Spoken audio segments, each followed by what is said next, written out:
or contact us at sunpoint.us. Sunpoint Public Adjusters, the gold standard in public adjusting. License number 2N14884. Insurance companies perform a very valuable service, but they want to keep their money. Although most cases settle before trial, it is paramount that the insurance companies know that if pressed, your legal team has the experience to take your case all the way. For 25 years, Ashton and Price has earned the reputation that if the insurance company isn't fair, we're ready to force them to be fair. My mom used to warn me, wait till dad gets home. Think of us as dad. The best part, there's no fee until we win. Remember, for the best advice, don't think twice. Call Ashton and Price. Don't let summer energy slip away. Live the active life you love year-round with a personally fit arch support system from the Good Feet store. Precision engineered to support all four arches. Good Feet puts your feet in a more ideal, comfortable, and pain-free position. And Good Feet arch supports are now HSA and FSA eligible. Book a free fitting at goodfeet.com or come in and get a free pair of OS First Performance socks. Free. Normally a $25 value at the Good Feet store. KHTK-HD1 Sacramento, KYMX HD3 Sacramento. Your flagship station for the Beam Team. From the Power Business Technology Toshiba Studios. This is Sacktown Sports 1140. Feeding your passion for local sports in the afternoon. It's the Drive Guys with Kevin Gleason and Kyle Drake on your radio at 1140 a.m. Streaming audio at SacktownSports.com and the Sacktown Sports app. You can also watch the show on YouTube at Sacktown Sports 1140. Here are the Drive Guys with Kevin Gleason and Kyle Draper. Yes, Kyle Draper is back. Two big questions for you, Drapes. One, how was golf yesterday? Who'd you golf with? Two, what are the Kings going to do now that they opened up a couple roster spots? Jalen McDaniels is gone. What do you hear? What do you got? Well, here's the thing, man. Let me tell you this. Let's start with the first thing. Had a nice golf outing. I heard you were with a Hall of Fame group. Yes, exactly. And I was just thinking, Whitey, as we begun this show, 24 hours ago, I was hanging with a Hall of Fame group. Yeah. Today I'm hanging with you and Jay. Yeah. Ooh, I'm falling off. It gets better and better, huh? I'm falling off. No, it was me, my guy Mitch Richmond, my guy Mike Laurenti, my boy Ty Ellis, and then we had a couple of other guys, Parker and Luke. Luke used to coach at the University of Pacific. So we had a really good group. And, you know, the golf was good. The golf was solid, but it was a 6-hour round. How'd KD smack it? Who, me? Yeah.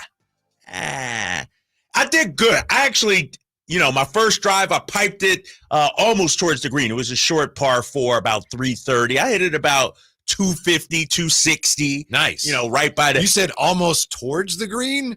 No, I was almost on the green. Almost on the green because there was a bunker right before the green. Gotcha. I hit it right to the front of the bunker. Yeah. It didn't go in. No, my game was good. But I tell you, when you play 6 hours and you got to wait 10 minutes in between shots, it's like you're not in a groove. And so, all things considered, I played pretty damn good. One thing I appreciate about you is when we ask you about your golf, I mean, you're pretty honest with it. Oh, yeah. You know, when it's bad, I was great. No, when it was bad, it's bad. You know, yesterday I had some chunks, you know, but I'm not going to let that deter me emotionally, psychologically. I like where my game is at right now. So is that somebody hits everybody hits tee shot, you pick one, yeah. And we had 6 guys on our team. Ooh. So think about that. It's like everybody hits it, then you go up and then everybody hits again. And so it takes a while. It takes a while. So we were out there for 6 hours, but it was a good time, great group of people, got to raise some money for a good cause. It was nice, man. It was nice. And how many Draper drives did they use, do you know? Usually probably about 3 or 4. Okay. 3 or 4. No, maybe even more than that. Ooh, okay. Yeah, maybe even. No, the driver was working yesterday.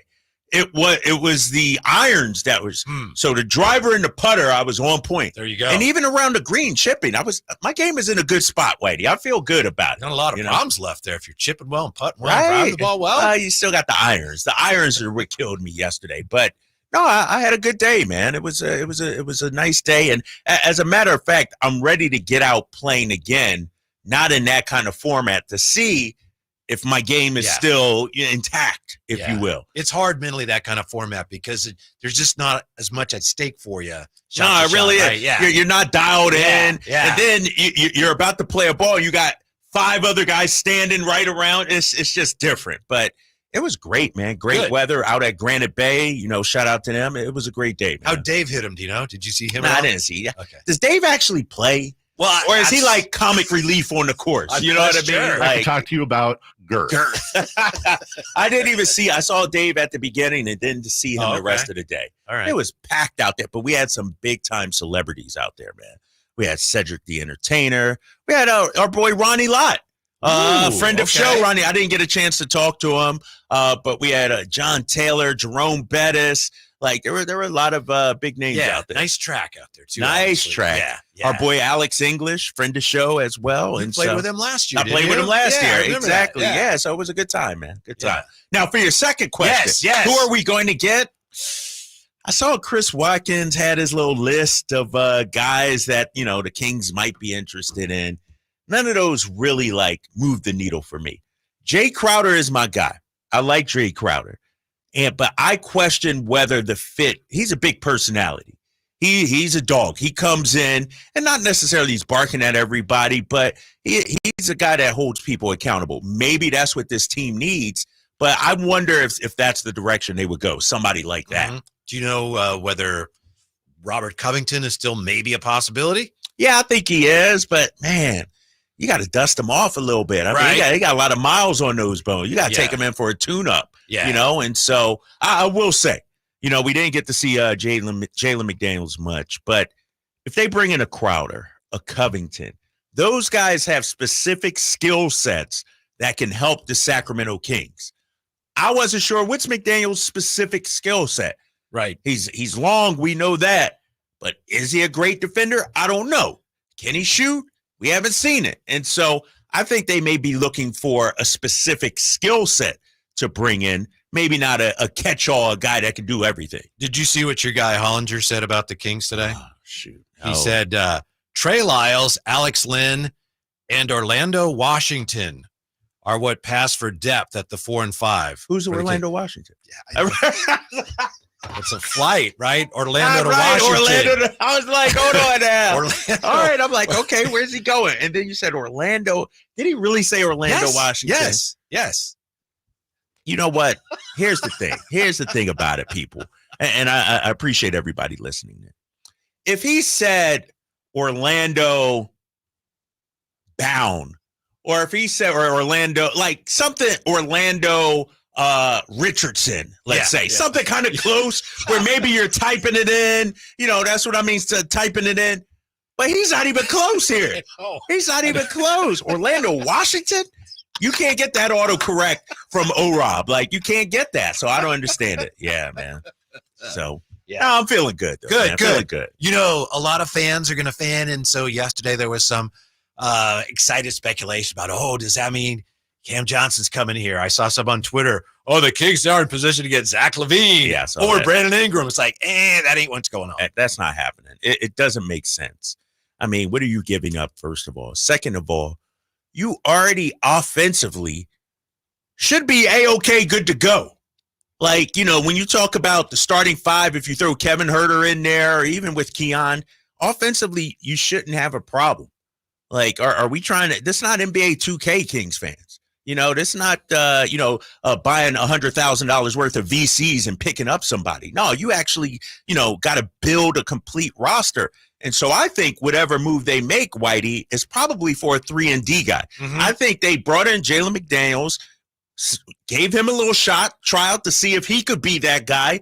Clearly he wasn't. Didn't take him long to figure that out. They figured it out pretty quickly, and I think they're looking for a 3-and-D guy on the market. Is it possible, Drapes, that I know that Saturday is the deadline for teams to get rid of guys who are non-guaranteed contracts, where you can let them go and then you don't have to pay a per-day penalty. So there's going to be a lot of activity. There's going to be guys that are going to be available. Are they maybe anticipating a name or two that they think will be available, or they're waiting maybe to see how that breaks? I 100% believe so. Yeah. Because I go back to media day when I was talking to Monty McNair, and we talked about the current state of the roster.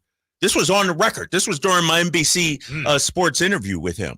And, I'm like, Monty, I'm looking at the roster. Do you anticipate making any moves? It's like, well, we're always trying to, improve the team, and whether it's by way of trade and of course the buyout market, and we'll see what's out there, before the season. Like, he literally said that. And so I do think, they are positioning themselves for what you were talking about. Maybe somebody gets released, maybe somebody gets let go, and we snatch them up. I think that's more plausible, more believable than a Brandon Ingram or a Zach LaVine. It's not going to be a big swing like that. Two things yesterday. Jay and I just button heads on. You guys were butting heads? Button heads. See, I'm not the only ones. You and Jay too get into it. What happened? One thing was, every time I mentioned, the game Sunday afternoon, Jay's like, it's preseason, I don't care. And the other thing is, Jay was saying he thinks Kings fans need, and I don't mean to put words in your mouth, Jay, so please correct me if I'm wrong. He just thinks Kings fans need to be a little more demanding, need to have higher expectations. Right? Yeah.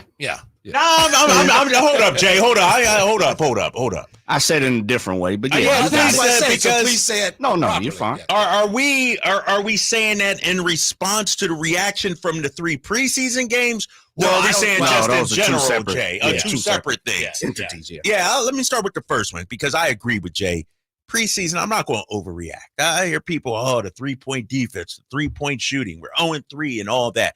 I'm not worried about that. Now, if this was mid-November and we're still looking like this, okay, we can have that.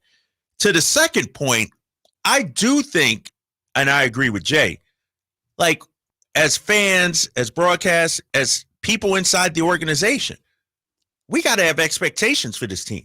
You don't bring in a guy like DeMar DeRozan and just hope and pray, and hopefully we have a good season, and then if we get in the plan, good job, good effort, guys. No, and I go back, and the major experience I have to draw on, of course, is with my experience with Boston.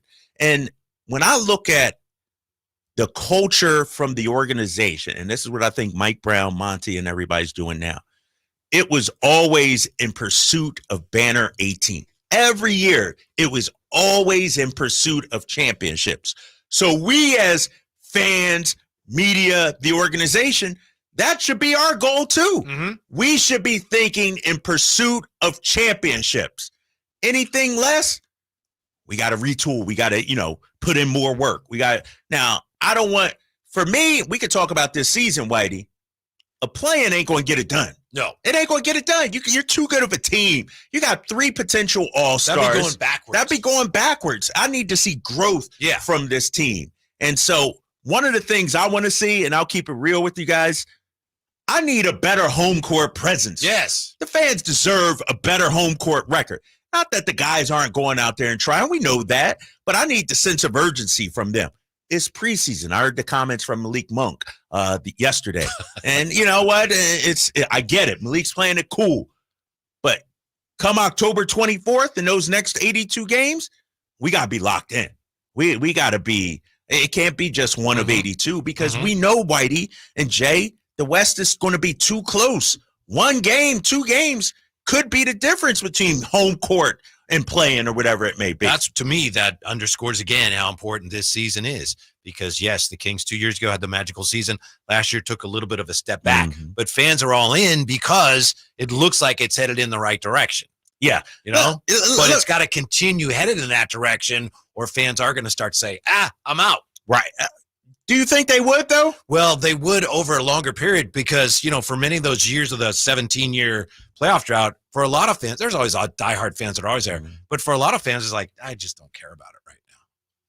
You think so? Yeah. Yeah. I mean, you could see based on the attendance. That happened. That was rough. Sunday, 3 o'clock. No. I'm talking about years ago. You're talking about years ago. Yeah. When it did, yeah. Yes. No, yes. And when I first got here, it was like I said, kind of indifferent. Yeah, it was like, all right, so what? You work for the Kings. 2 years ago, it was like, oh my gosh, the Kings. And so I hear you on that. I will say this, though, and to Jay's point, we do need to hold the team, the organization accountable. And Mike Brown, same way Mike Brown talked about the team itself holding each other accountable. Like, you don't win a championship by lucking into it or by being 80% of what you can become. You got to go 100% all in. Now, there will be some slip-ups throughout the season.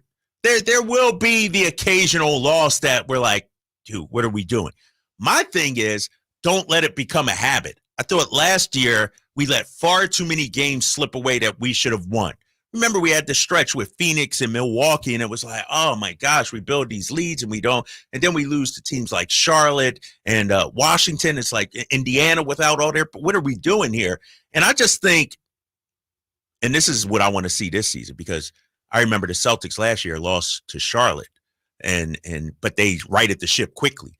Don't let the 1 or 2 game losing streaks turn into 3, 4, or 5. Like, I want to see that sense of urgency where, you know what, if we lose to Houston on Tuesday, best be damn we ain't losing to them again on Thursday. And we didn't have that sense of urgency last season. I've been trying to figure out, how does DeMar DeRozan fit with the Kings, and how does he address what their needs were based on last year? And, you know, we've talked to people. We talked to the play-by-play guy from the Nuggets last week. He's like, well, I don't know. He's not a great three-point shooter. So around the league, there are a lot of people that look at DeMar DeRozan and question the fit. So how does he address their needs?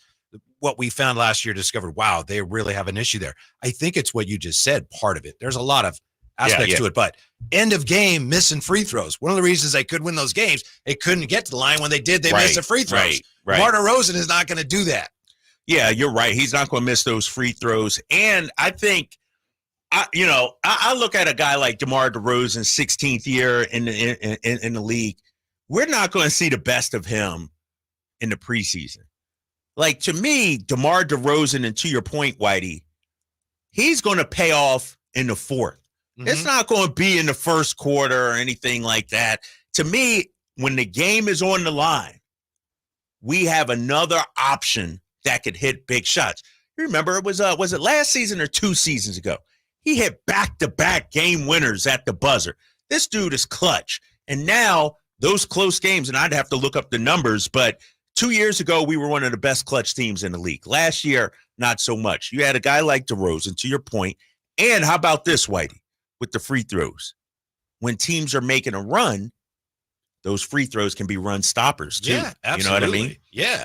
And let's not forget, one of those bitter losses last year was because of DeMar DeRozan, because he had that huge lead against the Bulls here. And he decided, as he explained in his first media conference here, I don't want him to light the beam. I don't want De'Aaron Fox, who had been the clutch player of the year, to show out against us. So I was going to prove my point. And he carried them over the finish line in Sacramento. 18 points for DeMar DeRozan in the fourth quarter of that game. And I was talking to somebody yesterday about this. And, one of the things we talked about is that from time to time, and you'll see it each game, offense be damned, play calling be damned. They got to let DeMar cook. They got to let him go on the personal 8-0 run, 10-0 run, something like that. And so I don't think, and Malik talked about this, and he's, a little tongue-in-cheek, can't show everything, got to hold some things back. I don't think we've even seen this Kings offense the way it should look and will look come regular season. I thought it was funny because Malik, as you pointed out, he was talking after the game. Sunday, he said, we were tired. And then Mike Brown had some interesting thoughts on that. But did you hear what Michael Malone said after their loss? Michael Malone, the coach of the Nuggets. Yeah, what'd he say? The league is soft. Guys aren't in shape. They got to play and they got to run and they got to get in shape. I don't know about that. And Michael Malone always got something crawling up his butt. We're like, dude, relax, man. Because if I'm correct, you tell me, Whitey. And maybe Coach knows, maybe I'm wrong. But I feel like these guys play. Like, it's not like these guys are just, on the beach, getting fat and eating Doritos and things like that. These guys are in better shape probably than they've ever been in the history of the league. Yeah. They got personal trainers. They working out I will say this. I think these guys understand preseason. It doesn't matter. Right. Like, they may be saving themselves. They're maybe not going all out. They may be saving themselves for the regular season, but I don't think it's a lack of conditioning or anything like that. I wonder if he was talking about the big fella, because Jokic. Would he do that?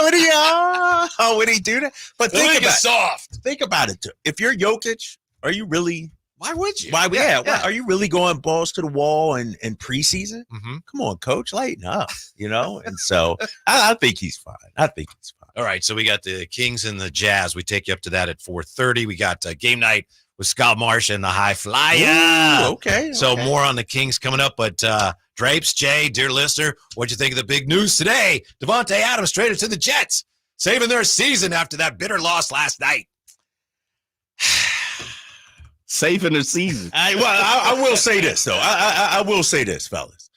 You know, this ain't Devontae Adams and Aaron Rodgers of 5 years ago. We understand that. I think they played with the Packers 2014 when they started. Is that when? But that's a long time ago. And trust me, I'm not a Jets fan. I'm not a Jets fan at all. But their season is not over, fellas. They have, in my opinion, one of the weakest schedules the rest of the way. And the question is, and I like the move for them, can Aaron Rodgers still play football? That's the question. Can he still be an elite quarterback? But I look at their last 2 games. Lost by 6 to the Vikings. Mm-hmm. Tough team. Lost by 3 to the Bills. Tough team. Lost to the 49ers opening night. Tough team. Look at the schedule, Whitey, the rest of the way. Pull it up. I'm going to let you do the research right now. And you tell me if you think the Jets can make some noise the rest of this season. I will do that. I'm in the process. Oh, you're going here, back. All right. That's no, what I'm you're going for it. But they got bigger problems than who they're playing. With Aaron Rodgers throwing Williams under the bus. Let's see who they got coming up here.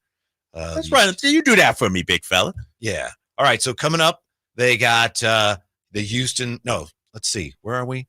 October 20th coming up. You on the right? You on the right here? I got the Green Bay Packers. That's why. What's going on here? That's what's going on. We're a bizarro world right now. I'll run it down for you, big fella. Look, at the Steelers. Okay. Steelers got their own issues at quarterback right now. Right. They might go Russell Wilson. At the Patriots. Me and you and Jay could beat the Patriots right now. In New England. Okay. But that's a rivalry game. Who knows? Maybe that's a tough. Texans. Probably a loss. It's a loss. At the Cardinals. Probably they could beat them. So they're 2-2. I got them 2-2 here on this stretch. Colts. Where's that game? Home. Give them the badge there. 3-2. Maybe. Versus the Seahawks. Home. Oh, they'll beat the Seahawks. 4-2. At the Dolphins. At the Jaguars. Depends you on see when what I'm Tua talking comes about? back. Yeah, but you see what? Yeah, there's some winnable games. That's so. I'm not ready to write them off yet. I really don't think the problem is the wide receivers. And yeah, there were some drops yesterday, but Aaron Rodgers just hasn't played well. He has not been a good leader. No. He got the coach fired. Now he brings in his binky, his wide receiver. What more does Aaron Rodgers want? Like, what are going to be the excuses now if they continue to struggle? Mike Williams ran the wrong route. Yes. Then he talked today. He was on McAfee, and he talked about throwing Mike Williams under the bus. First, he underthrew him. Then he threw him under the bus. And Aaron Rodgers said, I think if you watch my press conferences, I've started with myself when I've made mistakes. That's the standard for everybody. All right, but he's missing the point there. Right. When Ronnie Bell dropped that pass against the Rams, Brock Purdy took up for him. And he said, I could have thrown him a better That was a little ball. behind him. Behind the scenes, that he's like held accountable. Right. But publicly, no, you have your teammates back. That's leadership. You Leadership. can hold a guy to a standard. You just don't want to do it publicly in a way that's going to humiliate him. But I guess they're looking to trade him now, too. Yeah, but, the problem with Aaron Rodgers is it seems like he's, beyond reproach. Like, you can't it's never his question fault. him. Right, exactly. He's always right. And it seems like he operates that he's bigger than the team. Bigger than, like, the rules don't apply to him. I talked earlier, last week about, him missing the mandatory OTAs. It's like, yeah, the rules apply to everybody else. Everybody else, it's always on other people and not on himself. From missing OTAs, he should have been like, you know what? I should have been here. I'm the leader of this franchise. Yes. I'm the face of this franchise. Like, he is not producing. His style of leadership is not conducive to winning right now. You're right. When you don't show up for that and then you're trying to hold people accountable, that's like that just rings hollow. Yeah. Yeah. And so now it's like he's trying to get all his buddies in. He bringing Devontae Adams in, brought in Nathaniel Hackett, got the coach fired. Like, the Jets made a mistake putting all their eggs in the Aaron Rodgers basket. And Yes. You're right. Maybe the schedule gives them opportunities here, but now they're doubling down on that. they fired a coach that they probably shouldn't have fired, and they're doubling down. They're sticking with Aaron Rodgers. Now they're making a trade to bring in a guy that he's been playing with since 2014. But do you think it could work, Whitey? That's the question. Probably not. Is it a bad move? Yes. And tell me why. Because he's done. He's past his prime. He's not bringing the other. So Devontae or Aaron Rodgers? Devontae Adams is a fine player. It's just not going to make that big of a difference. A wide receiver on that team is not going to make that much of a difference to turn their season around. And Aaron Rodgers, you were just talking about his intangibles, if you will. You bring in a veteran quarterback, a guy of that kind of stature, you expect more than just production on the field. He's going to bring that aura, that leadership, that culture. He is actually damaging the culture there. But that's Aaron Rodgers, and they've hitched their wagon to him, Whitey. Yes. Now what do they do going forward if you're the Jets and if you're Woody Johnson and them? Don't you have to surround Aaron Rodgers with talent? Unless you say cut bait with Aaron Rodgers right now, like they've already made the decision that Rodgers is their guy. And so from a football standpoint, and I also wonder too, is Garrett Wilson truly a number one? We don't know that yet. Right. And so he might be, but he's not. So I'm okay with the move. They have some other holes, obviously, they need to fix. But I don't think they're that far off. I think really their biggest issue is at quarterback. Look at the mess they have now with Aaron Rodgers and bringing in Devontae Adams, potentially a mess. And you've got an interim coach who's never coached before. And he's supposed to hold it all together. I mean, it could happen, but that's a disaster waiting to happen. Got to see it play out. But I go back to their schedule, man. It's you get 3 or 4 wins. You win 3 out of 4, and all of a sudden you're what? 4-4, 4-5. You're not that far off, man. And so I get the move. This is another move to make Aaron Rodgers happy. The problem is you hitched it's sort of like, to a different degree, Cleveland and Deshaun Watson. Yeah. This is their guy, but it's the wrong guy to have. Right, it's the wrong, and they keep doubling down on it and sticking with it. You hear what Belichick said about the Jets last night? What did he say? He said, I don't like the Jets. And he just, of course, coaches stick up for each other. He said it was, as an organization, it was terrible what they did with Robert Saleh. Oh, yeah. He actually did a good job with the defense. He turned the defense around. So why would you get rid of that guy now? Yeah, and basically he said it's the same old Jets. They've been having issues for 30 years, basically. And the owner, Woody Johnson, ready, aim, fire. That's what he talked about. And so they're not a good franchise right now. Right. Not at all. Woody Johnson also said on explaining the trade, he said, thinking is overrated. That is thinking is good luck with that. Oh. Good luck, Jets. When we come back, Jerry Jones is not happy either. Oh, this guy. And we will hear what he had to say when he got feisty on the radio today. When we come back, Drive Guys, Sacktown Sports. All guests come to you from the Folsom Lake Honda Hotline. Folsom Lake Honda, your one-stop Honda shop. Model year-end pricing is back at Folsom Lake Honda, your one-stop Honda shop. During the model year-end event, lower interest rates at Folsom Lake Honda make lower payments. It's no wonder why Folsom Lake Honda is your one-stop Honda shop. Come in today or check out our entire inventory online at folsomlakehonda.com. Get an instant cash offer for your trade at folsomlakehonda.com. We'll buy your car whether you buy from us or not. Folsom Lake Honda is your one-stop Honda shop. Folsom Lake Honda. Go to folsomlakehonda.com. Your one-stop Honda shop. For 76 years, the Keys family from Naturewood Home Furnishings has been serving families just like yours and mine. Hi, I'm Frank LaRosa with Golf to Go. The Naturewood team takes great pride and significant effort to offer Northern California families a vast selection of home furnishings, most of which are made right here in this country. The kitchen table, which we purchased so many years ago, speaks to the enduring quality of the Naturewood product lines. We treasure memories made seated around that table with family and friends for birthday celebrations, school projects, and many late-night meals when the day just got away from us. Naturewood has provided thousands with home furnishings that not only last for generations, but also lead to everlasting memories of cherished times. Visit Naturewood Home Furnishings now during their 76th anniversary sale and get started making your own brand of memories. Meet the Keys family at Naturewood Home Furnishings off Highway 50 at Hazel. Look for the water wheel. The Hagen Oaks Golf Super Shop is the only store in the world to be named a top 100 shop for 40 years straight. Yes, the only golf shop in the world. Hagen Oaks Golf Super Shop is your unsurpassed spot to find the hottest golf gear, best pricing, and elite expertise. Try any club on the shelf on the driving range for free and let our staff show you everything you need to look and play better. You love golf. The Hagen Oaks team loves golf too. Hagen Oaks Golf Super Shop, Fulton Avenue, Business 80. Learn more at hagenoaks.com or 916-481-GOLF. Sacramento weather is brought to you by Folsom Lake Kia. I'm Tamara Berg in the KCRA 3 Weather Center. Pretty nice day coming our way with highs peaking in the mid-80s and expecting overnight lows to drop back into the upper 50s.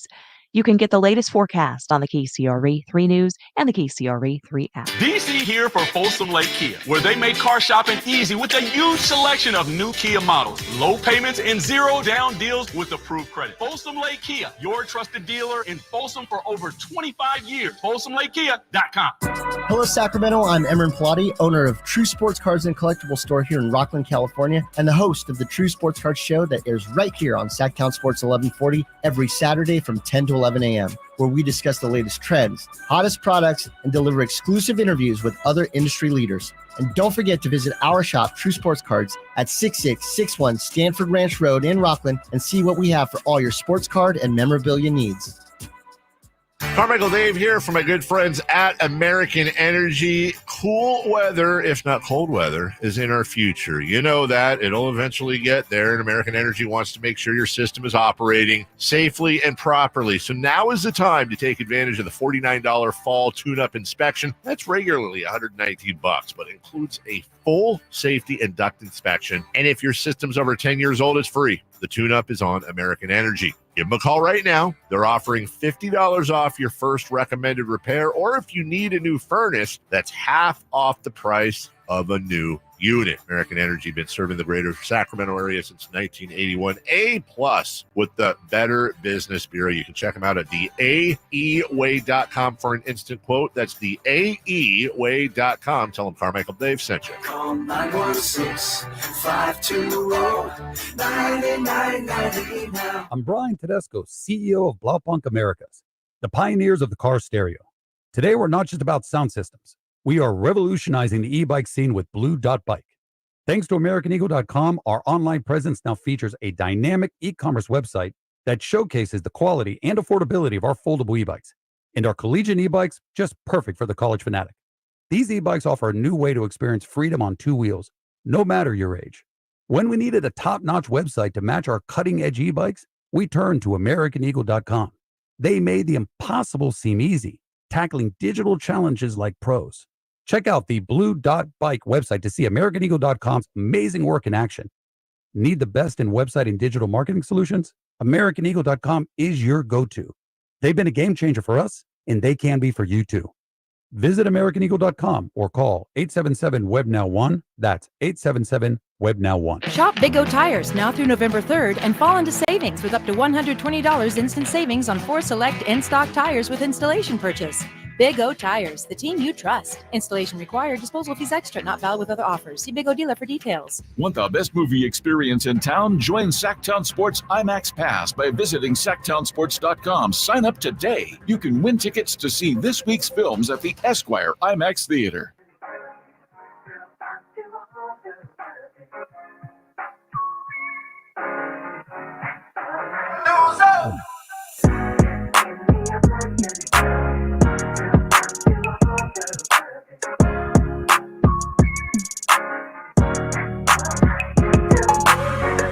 I think clearly a good team. Facts are they're further ahead of us right now at this time in week 6. You know, we're not taking care of the ball. We're not taking it away. I mean, that's number one on the list of basics as far as how we train.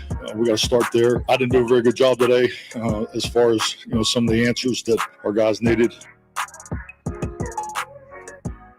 The Drive Guys, live and local, every afternoon, Monday through Friday on Sacktown Sports. That was Coach Mike McCarthy of the Dallas Cowboys. Just got mollywopped. You like that word, Yeah, by the Lions' worst home loss for the Cowboys since Jerry Jones has owned them. And it was Jerry's birthday. Right. Not too bad. What was it, 37-9? No, you got to keep going higher. 47-9, wasn't it? Something like that? Yeah, I got it right here. They lost 47-9. 47-9. Yeah. Wow. So Jerry has a weekly radio spot that he does on a Dallas station. And I'm not a Cowboy fan. I'm not a big Jerry Jones guy. But, I mean, from what I've heard of it, it sounds like it might be pretty interesting because he doesn't just say a bunch of nothing. No, he speaks his mind, right? Yeah, exactly. Today got very interesting. Here's Jerry Jones on the radio in the fan in Dallas. Got really upset with hosts Sean Sharif, RJ Choppy, and Bobby Belt. Jerry, I think the counter back when you said, where are you going to get the players? You can't get them this week is, and you're aware of all the offseason topics. Yeah, but what is your counter? What is your damn counter? My counter I really want to know where you would go get it. Now, don't tell me about should gotten a guy in the off season. Why not? This isn't a damn word argument just because I'm not arguing with you. I'm dealing with how we line up against San Francisco, not what I did wrong last week or last month or 2 months ago or 2 years ago. If I really gave you guys a list of all the things I've done wrong over the last few years, you couldn't be on this program for the next 5 years steady and go over it. But every now and then you do some right things, and at the end of the day, you add it up, and the rights give you a better spot than the wrongs.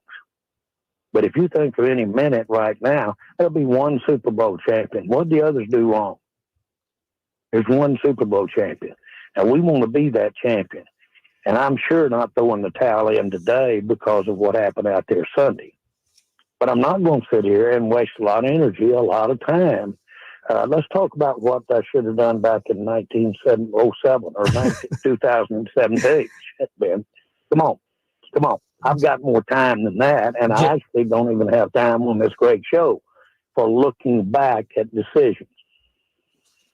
Okay. So, Jerry, 1970, a little different from this past off season in building the team we're talking about today, which there was a lot of criticism that you guys didn't add, didn't spend, and don't add and don't spend and are not aggressive enough with some of the problems that are still haunting the Cowboys today that we see play out on the field. That's the point of talking about the offseason. Oh, I remember those criticisms very well. Okay, so what? Or are they playing out to be accurate? What's your point? My point is, it seems like Listen, let me tell you what I'll do. About it. I will let us sit down and look at the decisions we've made over the last several years. Okay, I'll look at it. Now, if you think I'm interested on a damn phone call with you over a radio and sitting here and throwing all the good out with the dishwater, you have got to be smoking something over there this morning. I'm not. And I really don't, and I don't even want our listeners to listen to me, to talk about, this is not your job. Your job isn't to let me go over all the reasons that I did something and I'm sorry that I did it. That's not your job. Well, my job is to ask why. A job, or I'll get somebody else to ask these questions, man. Jerry, we're trying to figure out why the team is. I'm not kidding. I'm not kidding. You're not going to figure out what the team is doing right or wrong.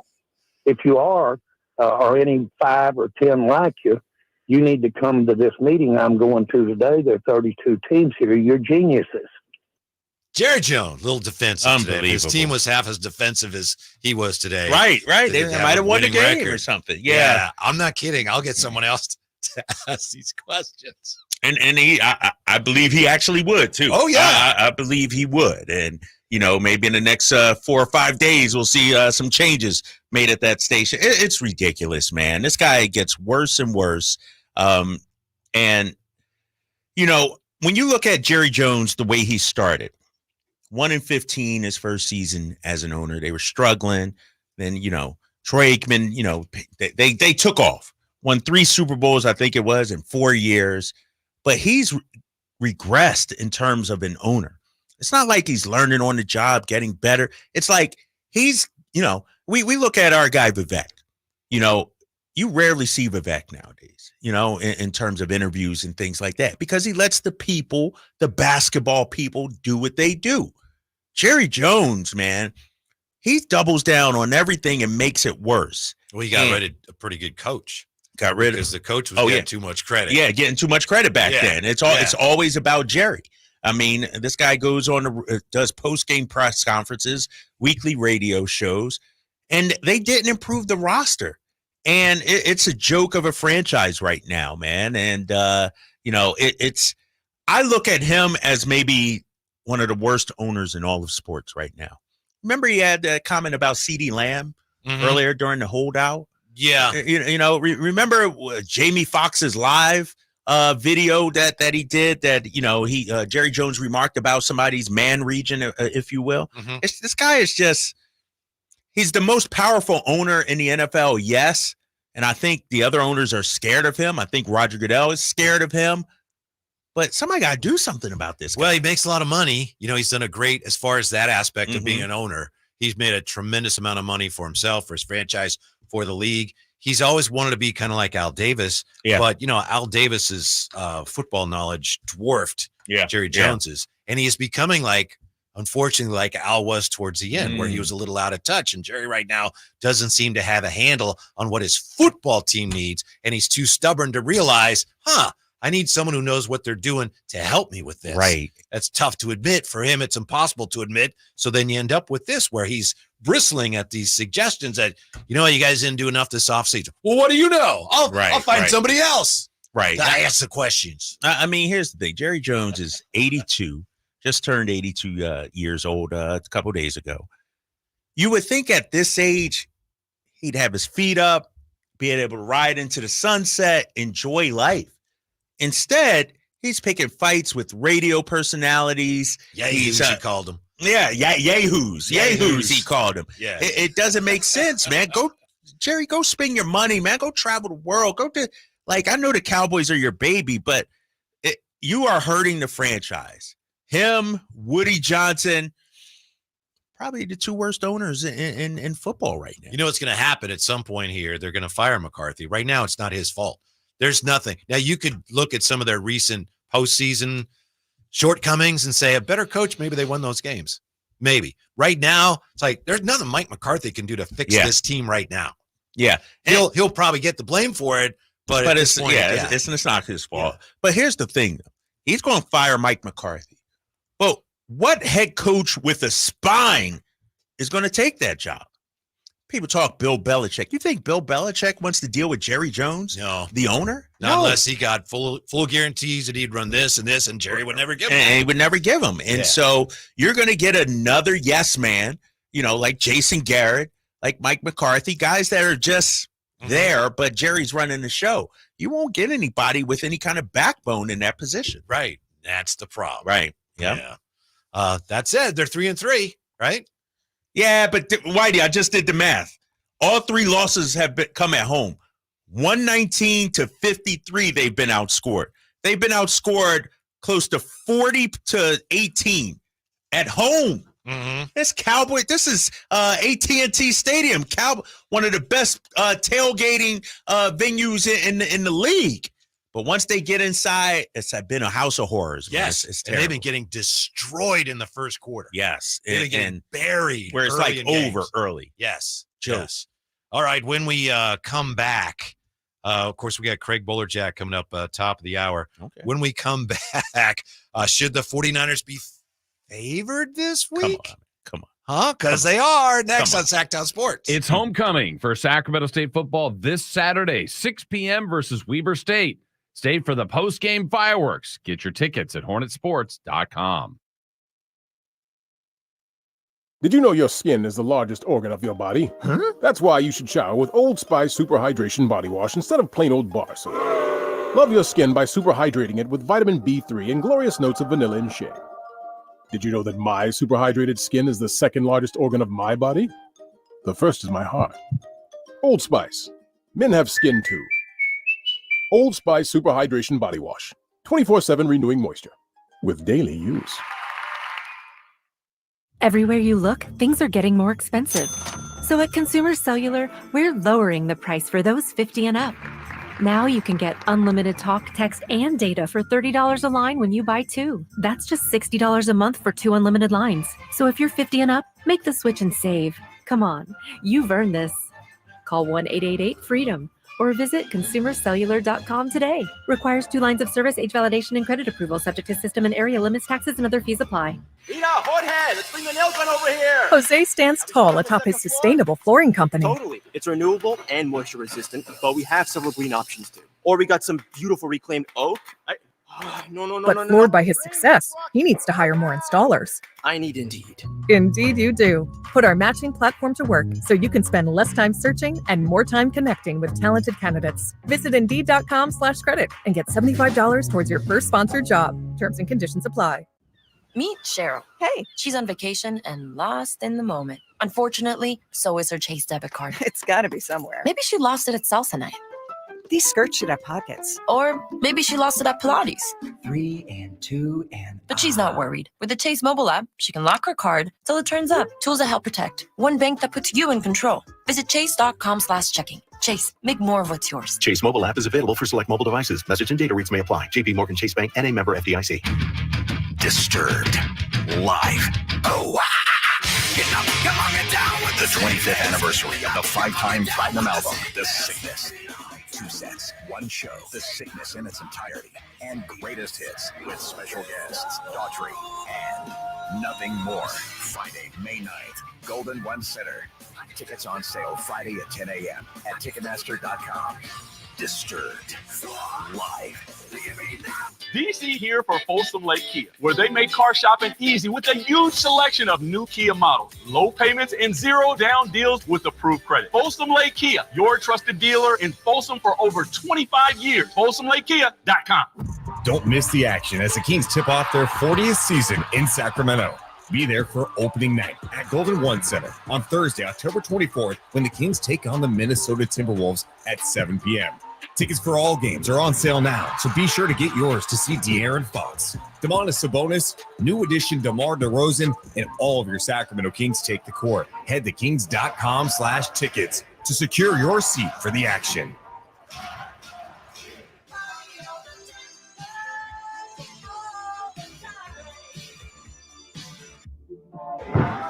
Aaron Donald was going to be the first test until he retired, but I was really excited to go against him too. Obviously, I know how crazy the challenge that would have been, but just kind of say he did it. But Chris Jones, he's in that echelon too. He's one of the best D tackles, if not the best in the league. So I'm excited for it. It'll be a great matchup, and I hope he propel me for the rest of the season too. Sacramento's official home for the San Francisco 49ers. Sacktown Sports. Dominic Pooney on facing Chris Jones this Sunday. Jay's not alone. Jay, a big Dominic Pooney guy, right, Jay? I believe. Yes, sir. Yeah, rightfully so. Solidly on board. Yes. Soon to be I'm already propelling him to an all-pro level. What year? Oh, not this year. But No, not this year. But for his career. Yeah, next couple of years he'll be all-pro. Okay. All right. By the way, this is not great news for the 49ers. It may mean nothing. It's certainly not good news. Well, don't give us it. Don't give us the news, White. You need to know. From Jordan Schultz on Twitter, the 49ers are expected to sign safety Adrian Amos. San Francisco has been in the safety market due to injuries to the secondary. So that might not be Jose Sanchez, the third points out. That might not be a good sign for Malik Mustafa's injury. So something to keep an eye on there. Yeah. You obviously don't want to be dealing with a lot of secondary issues when you're going to be playing Patrick Mahomes. Yeah, you got to have all hands on deck, and obviously they won't. But the 49ers are favored again. By how many? One. Don't you get 3 for being at home or something like that? Is that the I think it's going to be a good game, man. I think this will be the 49ers' best game of the season so far. I'm not saying they're going to win. But I think the loss in the Super Bowl, I think this is a veteran group, when it comes to their leaders. I think they'll be locked in for this one. I just worry that they'll have a hard time getting the defense off the field. Against Mahomes. Yeah. Yeah. That Chiefs offense is ain't really cooking like that. Nah, but they're doing a little bit better than expected, Jay. With all the injuries, he was a starting wide receiver, he was a starting running back. The corpse of Kareem Hunt is back there trying to get things done. Juju Smith-Schuster looking like Randy Moss out there. And so, I mean, these are guys who are well past their prime, but for some reason they were producing last week. I could just see him on 3rd and 11. It's 3rd and 11. Mahomes back to throw, and he eludes the rush, and then he's got on a crossing route. First down, Chiefs. Right. Again and again and again. Jay, let me ask you this, because you've said Kyler Murray, the type of quarterback that gives the Niners problems. Is Patrick Mahomes in that same vein? Absolutely. Yeah, absolutely. He's the type of guy that creates things. One of the things the 49ers do is if they get you off and they, off your cue, then you have a good shot, which is why they always play Kirk Cousins, stagnant guys, guys like that who aren't really mobile, who don't really get off their number, 5-step, 3-step, 7-step dropbacks. But Pat, we've seen it. We've seen it in the last couple of Super Bowls, right? We've seen it last year in the regular season, albeit, again, the 49ers are banged up and missing 3 or 4 big weapons. But, yeah, absolutely, he is. We know that every year about this time, Kyle Shanahan starts looking for pass rushers, right? Mm-hmm. Hassan Reddick is out there. Agent, his agent, Drew Rosenhaus, right, has is that who he signed with? Yeah. He's been granted permission to seek a trade. And I know that some have speculated it'll be like a 48-hour window. So it's a possibility. The 49ers are down on the list of teams that would appear to be candidates to acquire him, but they are on the list. They're on the list. And if I'm an NFL team, everybody should be on the list. Hey, Detroit should be on the list after what happened to Aiden Hutchinson. You guys see that? Absolutely. That they should be on the list. My Philadelphia Eagles should welcome him back with open arms. Hey, Bagel. But did you see the Josina Anderson reported this about Hassan Reddick? You guys see this? Yeah. If he gets traded to an NFC team, what's the cost? A 2nd-round pick? I think it is. They have to convey the 2nd-round pick to Philadelphia. Here it is. I'm told the Eagles will get a 2026 2nd-round pick from the Jets if Hassan Reddick gets traded to an NFC team. Whoa. So that means the Jets probably are less likely to trade him. Right. I didn't know you could throw those kind of conditions, but that's what Josina Anderson reported earlier this morning. Unless and I guess the swing of that, Drapes, is the Jets would probably need to get a 2nd-round pick back, right? Build that into the price. Yes, we got to give them this, so you're going to have to absolutely, give us exactly. Right. For Reddick, we're looking for a 2nd-round pick if it's in the NFC. Now, AFC a little different. What do you think his value is, though, fellas? Like, what is right now? Because I know he's not in football shape, right? Right. Yeah. I mean, he's probably in good shape, but not like you said, game shape. Sure. I don't know, man. Is he worth the 2nd-round pick right now? Like for the Lions? Yes. Yeah. But then wouldn't you have to give up 2 2nd-round picks? You see what I'm saying? Like, what are the Jets getting back in the deal? You see what I'm saying? Mm-hmm. So you got to give them the 2nd-round pick that the Eagles want, that they'll redirect to the Eagles, and you got to get something for yourself. Right. Yeah. So the asking price is steep, I would think. Yeah, for this guy. like Jay said. So then whoever acquires him would have to, the Jets, to facilitate this deal, you're going to have to send us a future pick down the road. Yeah, to make up for the extra. But it's doable. Yeah. Speaking of the Eagles, what's going on with your coach? I love Nick Sirianni. That's my guy. You know what? That's exactly what we need from Nick Sirianni. What he did the other day, waving the hands, talking trash to the fans. He's a different kind of dude. And I don't know what happened last year, but he was a shell of himself. The reason why Nick Sirianni was so great his first year is because he wore his emotions on the sleeve and his team followed him. And he said it after the game. The player said, we need Nick Sirianni back. We don't need Nick Sirianni in his feelings, crawled up in a ball, crying or anything like that. We need the bravado Nick Sirianni. Obviously respectful of the players and everything, but he has to create an us against the world mentality that I thought they had 2 years ago that was missing last year. So I was A-okay with it. You tell me if this is something. Okay, I'll be honest. Nick Sirianni said, and I think this was right after the game. We got his apology too, which we'll get to. But Nick Sirianni said, I did that on defense one time as well. I made a call on defense. It didn't work out, just so you know. I'll put that out there. that wasn't on Vic. I won't tell you which play. I'm going to do that from time to time. This time it didn't work. That's on nobody else but me. So he said he made a call on defense. Yeah. Vic Fangio said it wasn't a defensive call. It was just a situation thing to where he just said, hey, be alert for this. He didn't call a defense. Is that something? Nah, that's not. That's semantics. Jay, is that something? That's just words right there. The coach said, I'm going to call a defense. That's and the just coordinator words. goes, no, he didn't. That's just words. Call him in a lie. That's just, that's Niners fans trying to make something out of nothing. That's just words. One guy sees it this way, another guy sees it that way. But the head coach sees it one way, and if he's your head coach, you respect him, you're going to see it the way he sees it. Maybe it wasn't a call, but it was a suggestion. Hey, look out for this, Then that narrows down the playbook, and so in Sirianni's mind, he probably thought it was a call. Always lying. Jay, come on, man, you're killing me. Yeah, it wasn't a defensive call. Okay, all right. Here's Nick Sirianni's apology for getting into it with Eagle fans on Sunday. What I was really doing, I was trying to bring energy yesterday, enthusiasm yesterday. And I'm sorry and disappointed on how my energy was directed at the end of the game. And, my energy should be all in on coaching, motivating, right, and celebrating with our guys. Yeah. Why can't people just say, it's not just him, but I'm sorry I did that, but I'm sorry at the way my energy was directed. Come on, man. I thought that was tremendous. I thought that was a great apology because he's right. It should have been, but I'm okay with him. This is Philadelphia we talking about. These fans have been, merciless on this guy. Like they've been coming in, rightfully so. At least he's showing me a pulse now. Yeah. Like over the last, year and 4 games or whatever before this last week, the dude was just, I don't know, man. He just looked like Where's Waldo? I know we all picked your team and they didn't cover. I mean, that's a little unsettling, isn't it? But really they did, Whitey. Really, I mean, they didn't, but they held the offense. It was a blocked field goal attempt that they scored their only touchdown. Like that's a special teams stuff happens. Why you always otherwise, they had that game well in hand. You better not say nothing about these 49ers special teams the next couple of weeks, man.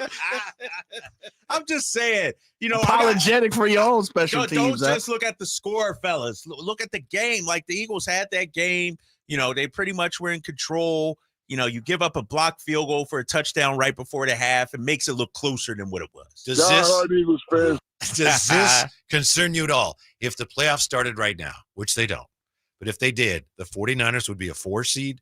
They would be home to the Lions. The Eagles would be home watching on TV as a 9 seed. No, why would that bother me in week 6? I'm just asking. I mean, come on, man. We're not even a full third. We're a third through the season right now. You got 17 games. What do you got? 11 left. We're good. We're in a good spot. We do have a winning record. Yes, exactly. Yeah. Winning record. How about that? And there were chants of fire Sirianni, but from what I read, I didn't watch the game. It wasn't like the whole stadium. There was a section of fans, but it wasn't like the whole stadium. You see the text line. All right. Put your name on it, big fella. 916. The green underoos are in full effect today. Damn skippy they are because my squad. Right. My squad coming off a win. And we only playing our C game. Like we haven't even played good football yet. And that's encouraging to me. Who do you guys have this week? It don't matter, Whitey. Does it really matter? No, we actually I think got the Giants. Is it the Giants this week? I think we got a tough game coming up. Let me look. I got it right here. We'll get to it. Yeah. The Eagles play, at the Giants, okay. Then at the Bengals. That's going to be good. But then the Jaguars, Cowboys. I mean, we can rattle all 5 in a row easily here. I think we should be able to run that conference and smash the Cowboys. Yep. When we come back, we'll get you ready for not only tonight's game, but the upcoming NBA season. Our tour of the Western Conference continues. Craig Bolerjack from the Utah Jazz joins us next. Drive Guys, Sacktown Sports. Purchase new wiper blades from O'Reilly Auto Parts today and we'll install them for free. See better and drive safer with O'Reilly Auto Parts. O'Reilly Auto Parts. Don't let summer energy slip away. Live the active life you love year-round with a personally fit arch support system from the Good Feet store. Precision engineered to support all 4 arches. Good Feet puts your feet in a more ideal, comfortable, and pain-free position. And Good Feet arch supports are now HSA and FSA eligible. Book a free fitting at goodfeet.com or come in and get a free pair of OS First Performance socks. Free. Normally a $25 value at the Good Feet store. The Hagen Oaks Golf Super Shop is the only store in the world to be named the top 100 shop for 40 years straight. Yes, the only golf shop in the world. Hagen Oaks Golf Super Shop is your unsurpassed spot to find the hottest golf gear, best pricing, and elite expertise. Try any club on the shelf on the driving range for free and let our staff show you everything you need to look and play better. You love golf. The Hagen Oaks team loves golf too. Hagen Oaks Golf Super Shop, Fulton Avenue, Business 80. Learn more at hagenoaks.com or 916-481-GOLF. For 76 years, the Keys family from Naturewood Home Furnishings has been serving families just like yours and mine. Hi, I'm Frank LaRosa with Golf to Go. The Naturewood team takes great pride and significant effort to offer Northern California families a vast selection of home furnishings, most of which are made right here in this country.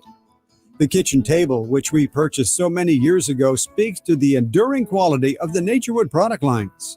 We treasure memories made seated around that table with family and friends for birthday celebrations, school projects, and many late-night meals when the day just got away from us. Naturewood has provided thousands with home furnishings that not only last for generations, but also lead to everlasting memories of cherished times. Visit Naturewood Home Furnishings now during their 76th anniversary sale and get started making your own brand of memories. Meet the Keys family at Naturewood Home Furnishings off Highway 50 at Hazel. Look for the water wheel. KHD-1 Sacramento, KYMX HD3 Sacramento. From the Power Business Technology Toshiba Studios. This is Sacktown Sports 1140.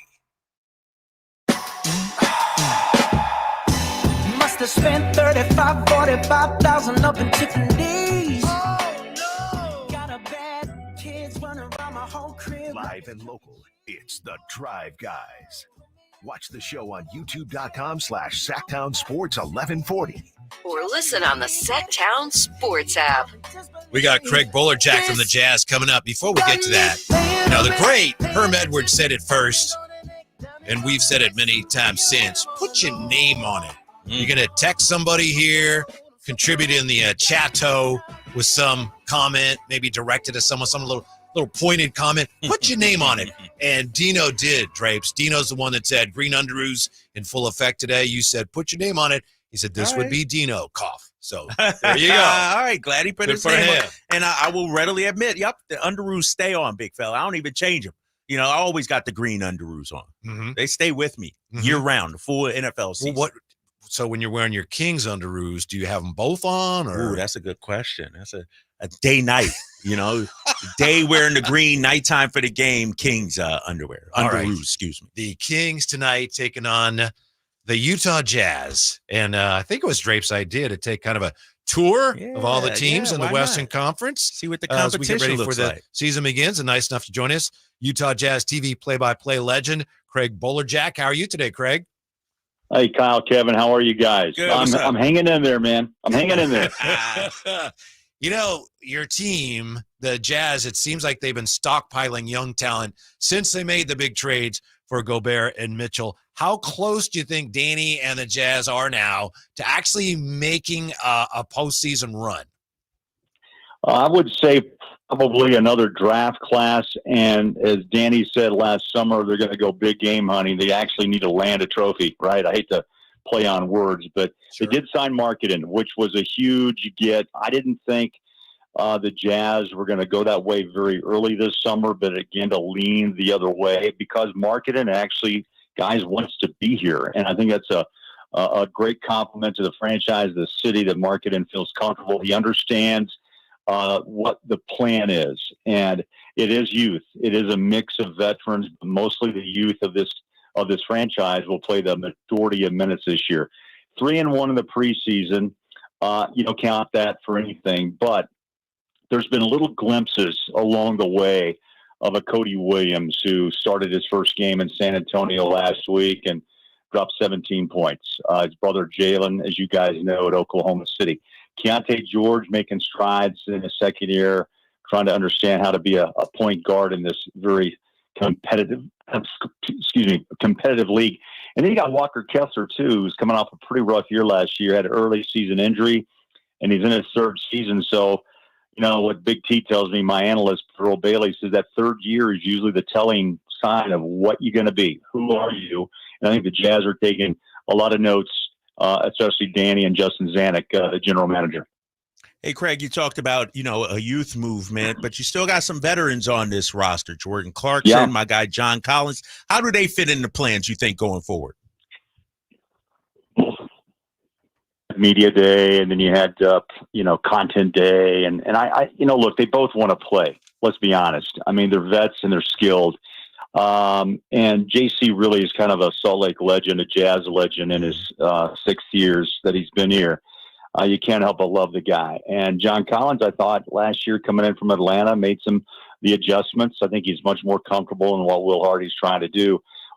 What we've seen so far in the preseason is trying to put a few of those guys on the floor and mix them in with the Keontae Georges, the Taylor Hendricks, the Cody Williams, the Bryce Sensabaugh of the world, and let them see what it's like to be a professional and what it takes. And he brought in, remember, Patty Mills, who was in San Antonio when Will was in the video room, and said he needed that type of personality to be a part of the locker room and help this young team grow. The Kings were in a similar situation, a few years ago, made a real big jump, maybe a little step back last year.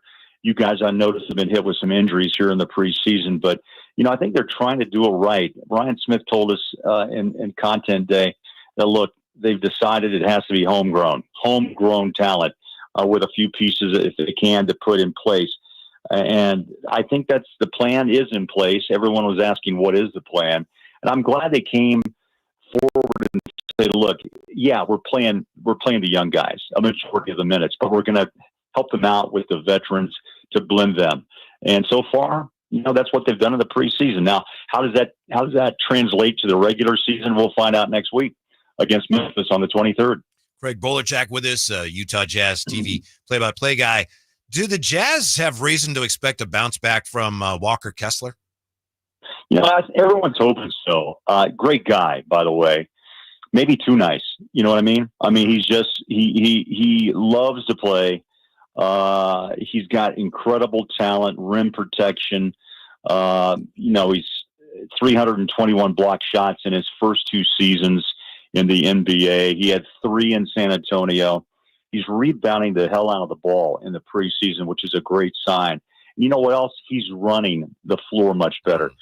I think he's in shape. And, Will Hardy said to us again, which is coach speak, but it's true. If you want to be an elite player, you have to be in elite shape. And I think Walker understands if he runs with Keontae George and Colin Sexton and others, you know what the reward is? Easy dunk at the rim on a break. And he's been running. So I think he realizes too, third year is huge. And I'm pulling for him because he's one of the good guys, but also that can kind of be a detriment. There's got to be a little nasty. I'm not saying he's got to, elbow or punch or all that, but he's just got to be a little bit more, aggressive in his play, better on the decent defensive rebounds, and stronger hands, which I think he can do. But when you draft youth, it takes time because, again, I'm going back to my buddy Big T Bailey, who won the national championship at North Carolina State in '83. All these guys were then almost nearly NBA ready. Now when you make the pick, and Cody Williams is 19, and he turns 20 next month. So you really have to say that during this transition from college to the NBA, it's going to take you 3 years to really see who you have. And a lot of fans don't have the patience, and a lot of coaches' jobs are on the line. So, it's kind of it becomes more and more, I think, stressful with youth unless you have proven veterans that can help them along. And I think that's what Danny's trying to do. He's just, okay, guys, baby steps, but let's make a jump this year. Keontae, are you ready? Let's do it. And that seems to be maybe working out. But again, the vets want to play, and the last thing you want, as you guys know, is to have an unsettled, unhappy veteran in the locker room. Yeah, Craig. Bought in, it works. Yeah, that'll be But something we doesn't, look at it's too. tough. Yeah, sorry about that, Craig. Yeah, that'll be something we look at. And you talked about the youth movement. I'm looking at some of your rookies. Especially the guys you drafted. We know about Cody Williams, but late first round, early second round, Isaiah Collier and Kyle Filipowski. How high are they? How high is the organization on those two guys? Really high, guys. I tell you. Collier is a true point guard. Keontae's learning the position, so there'll be some competition there. He told us last year at USC was so difficult to focus and concentrate because of Bronny. Every time they turned around, cameras were there, seeing if LeBron was at practice, and it just made for an uncomfortable situation. So he's really a focused young kid who has speed, can drive. They just want him to be able to step out and hit a mid-range jump shot. You know what? I think the steal of the draft, or could be, let me back up, who could be maybe one of the steal of the draft would be Filipowski. Take him 32nd. He can stretch the floor. He's very athletic. Second team All-American last year. And I'm impressed. He's got great touch. He can shoot the three, good rebounder, and he can run. So, you have to hit lucky. I mean, you guys, the Kings have hit on occasion, and the Jazz, remember a couple of guys named Malone and Stockton were mid first round picks, and both became Hall of Famers. I mean, you just never know what you get when you let them develop, and then you find the combination that works. You couldn't say Stockton without Malone and Malone without Stockton. And, the Jazz are hoping they can find something similar that they can build around and move forward quickly. Not the long term, but a little quicker than norm. Yeah, Craig Bolerjack with us, the voice of the Jazz. Last week, we talked to Chris Marlowe from the Nuggets, and we were asking him what he thought of DeRozan coming here. And, not everybody around the league thinks it's a great fit. And Chris Marlowe said, he's a big Harrison Barnes guy. He doesn't know about DeRozan as far as spreading the floor. Just wondering, Craig, how you think DeMar DeRozan, how you envision him fitting into what Mike Brown's putting together here in Sacramento. I think those are all really legit questions. I mean, first, he's 35, and he's in his 16th year. A lot of miles. But the trail he's left, I mean, in Toronto, San Antonio, and then Chicago, and now with you, with the Kings, I've always been impressed with his athleticism. But you know what? Sabonis is a centerpiece, right? I mean, De'Aaron Fox. Can he? I guess for me, and I'm anxious to see this tonight, does he stay with the pace of what the Kings want to do? And that to me is interesting. Fox is one of the fastest, quickest, push it to the front guards I've seen, and things have changed there with Buddy Hield's departure and et cetera. But that was a dynamic backcourt for a while. But I'm just curious to see DeMar's in this Mike Brown offense, and how much does he want to play D? That's the biggest thing. I think championship teams like Boston proved you got to play both ends and be really committed to it. And when you're 35 going on 36. How invested are you? And it's going to be, I think, the biggest story for the Kings this year. Does he blend? Same with Clay. Does he blend in Dallas? We were there just a few nights ago, and he made his debut. And, age catches up on all of us, right? And it wasn't the Splash Brothers of old, but I'm anxious to see how he handles Luka and Kyrie, and how many shots are there to give around. And I think it's the same thing with the Kings. DeMar demands the ball, but is there enough, shots to go around? That's always the question, right? In preseason and just before the season starts. Hey, Craig, I'm looking at the Western Conference, and I know it's going to be tough. I know night in and night out is going to be difficult. But I feel like, to your point, a lot of teams have some question marks.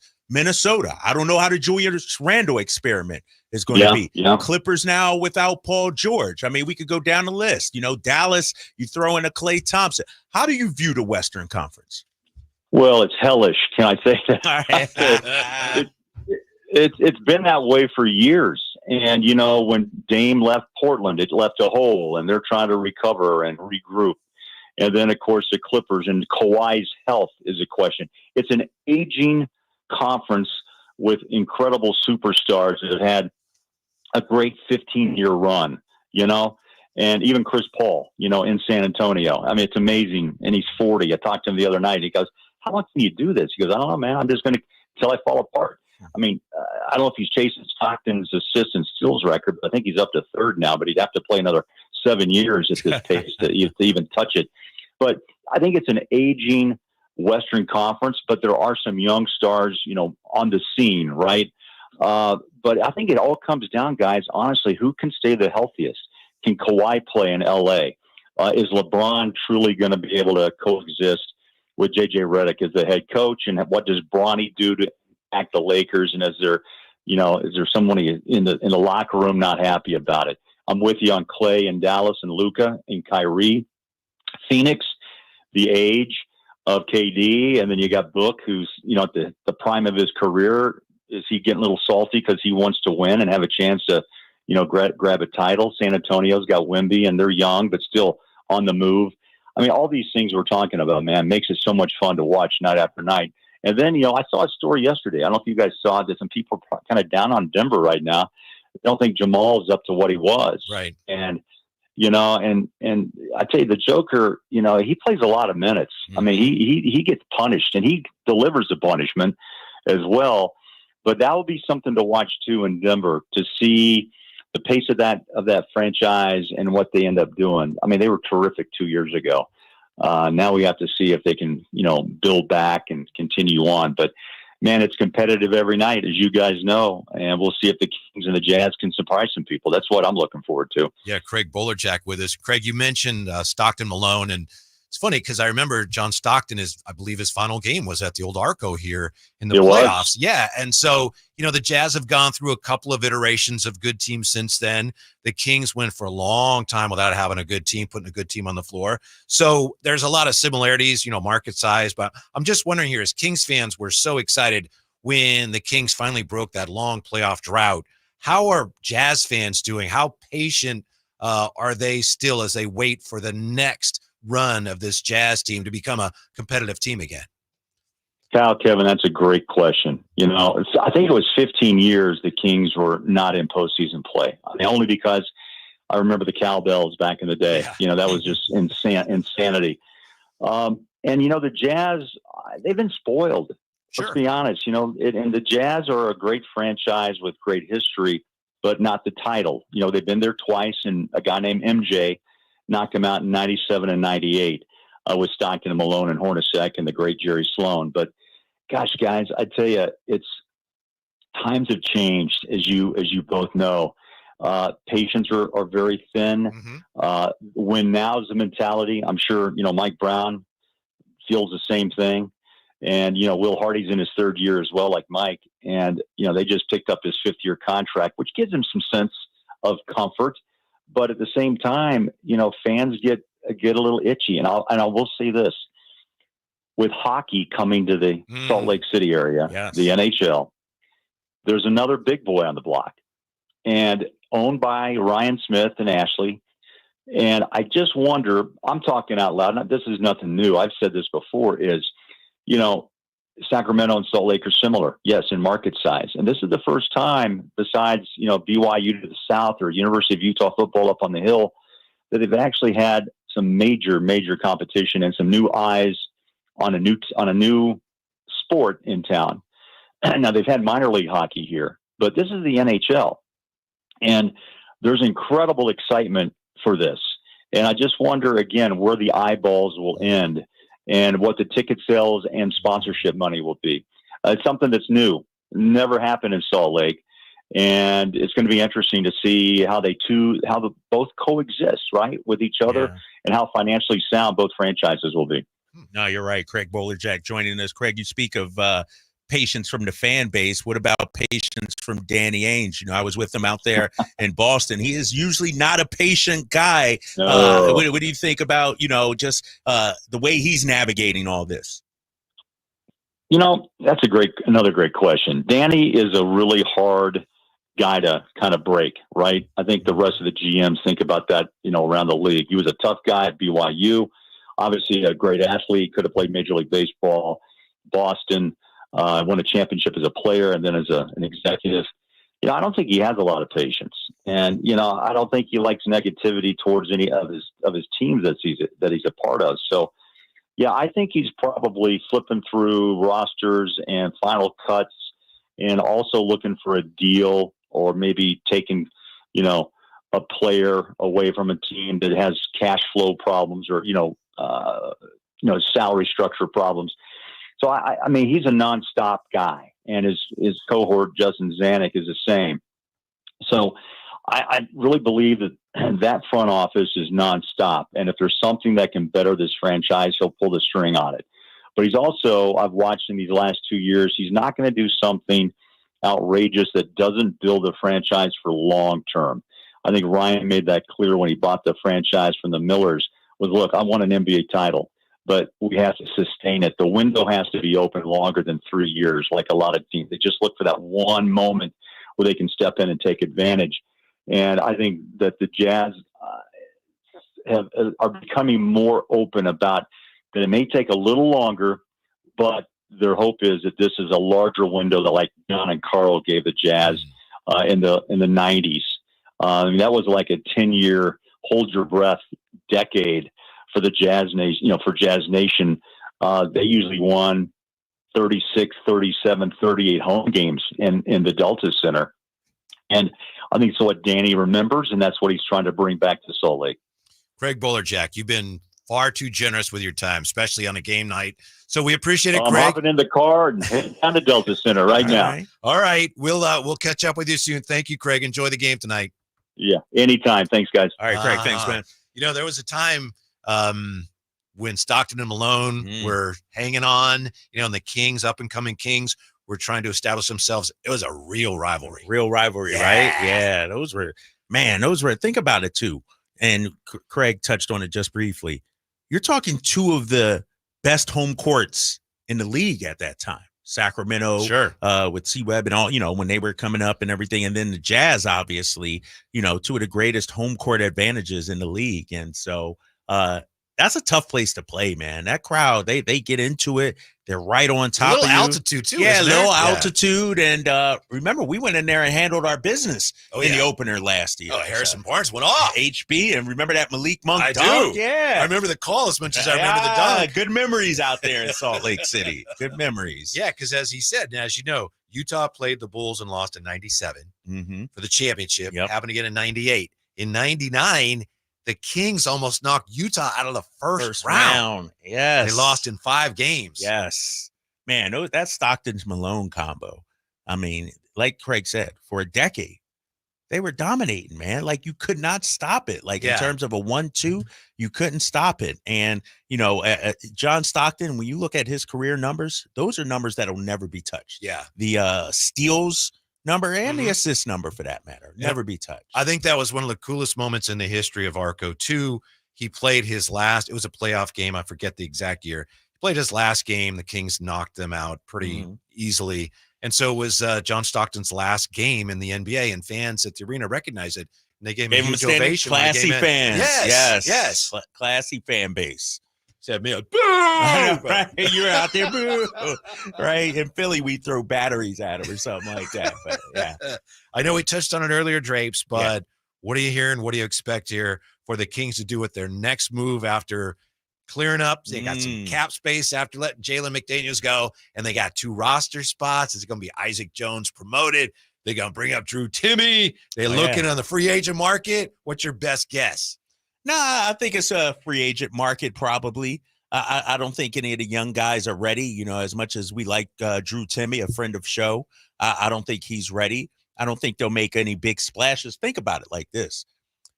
Their contract situation, they don't have a lot of money. You know what I mean? They can't be going in, bringing in. They're not going to get Bobby Portis? Nah. They're not going to use the mid-level. And they're not going to go get Brandon Ingram and then, try to re-sign him to $40-50 million. That actually would be a terrible idea, wouldn't it? It really Even if would. you had a shot at it. Like, financially, it just doesn't. My boy Zach LaVine, big Zach LaVine fan. Nobody's taking his $43 million. The Kings aren't absorbing that. And so I look at it, you got DeMar making what, $20 million or so. You got, De'Aaron and Domas making, $40 million plus. And so I think from a financial standpoint, it's probably vet minimum guys, something like that. Not a mid-level guy at $12 million. I just don't see that. So it'll be, a 3-and-D guy, maybe my boy Jay Crowder. I would love that because that'd be a guy we probably could get every week on the show. If Jay Crowder comes every week, we're going to have Jay Crowder out. He's a dog. Exactly. He's a dog. And so selfishly, I'm hoping for that. But I think it's going to be a small move like that. Ideally, it's somebody who can at least play the 4, right? Yeah. If he's not a 4, at least somebody who can play the 4. I mean, is Trey Lyles our backup 4? Yeah. Or do we need a backup to the backup is what you're saying? Well, with Orlando Washington injured now. Right. Yeah. I didn't even know we signed that guy. I didn't even know he was on the roster. Oh, man. No, it's Yo, let me just say real quick, too, here, man. I'm excited about tonight's game. I watched a little bit on Sunday, missed Friday's game. We're going to hear G-Man on the call today. Obviously, it's also streaming on the NBC Sports app. Okay. With G-Man's call underneath, I believe, is how they're going to do that. I think that's how they're going to do that. So I'm looking forward to tonight's game, man. See what they look like. Craig Bolerjack mentioned some concern over who's going to take the most shots. Are there enough shots to go around? Got a little interesting preseason factoid on that, which we'll share when we come right back. Well, actually, I'll fit it in now, right? Oh, fit okay. All right. Yeah. What you got? So Craig Bolerjack was saying, and it's a fair point, right? Are there enough basketballs to go around? So this is a Kings starting lineup, field goal attempts just through the first 3 games. I don't know if this means anything, Drapes. You tell me. I do think it's interesting. First game, and I'll just go in the starting right down the line from DeRozan, Murray, Sabonis, Ellis, Fox. Field goal attempts 6, 7. 2 was Keon, 10 De'Aaron Fox, and Monk had 7. In the second game, 14, 11, 9, 9, and 12, and then Isaac Jones 7 and Mason Jones 8. The last game against Portland, 10, 10, 11, 10, 11, and Malik took 10. So far, the shot distribution has been it's almost like they're going out of their way. Like, I got 5 shots. How many? That's not going on, but isn't that interesting? Yeah, and I'm okay with that, though, Whitey. I'm okay with, them spreading the wealth. It doesn't have to be De'Aaron taking 22 shots or DeRozan taking 20 shots. Like, this offense should be good enough. Even with Keon Ellis out there, Keon gets just 6 to 8 to 9 shots a game. It's going to be a spread the wealth offense. And I think what we've seen from the preseason, especially, the other day, they're trying this read and react where they're not calling anybody's number. Yeah. You know what I mean? They're just playing ball, letting it flow. And, you know how it is. You've played pickup ball. Jay's played pickup ball.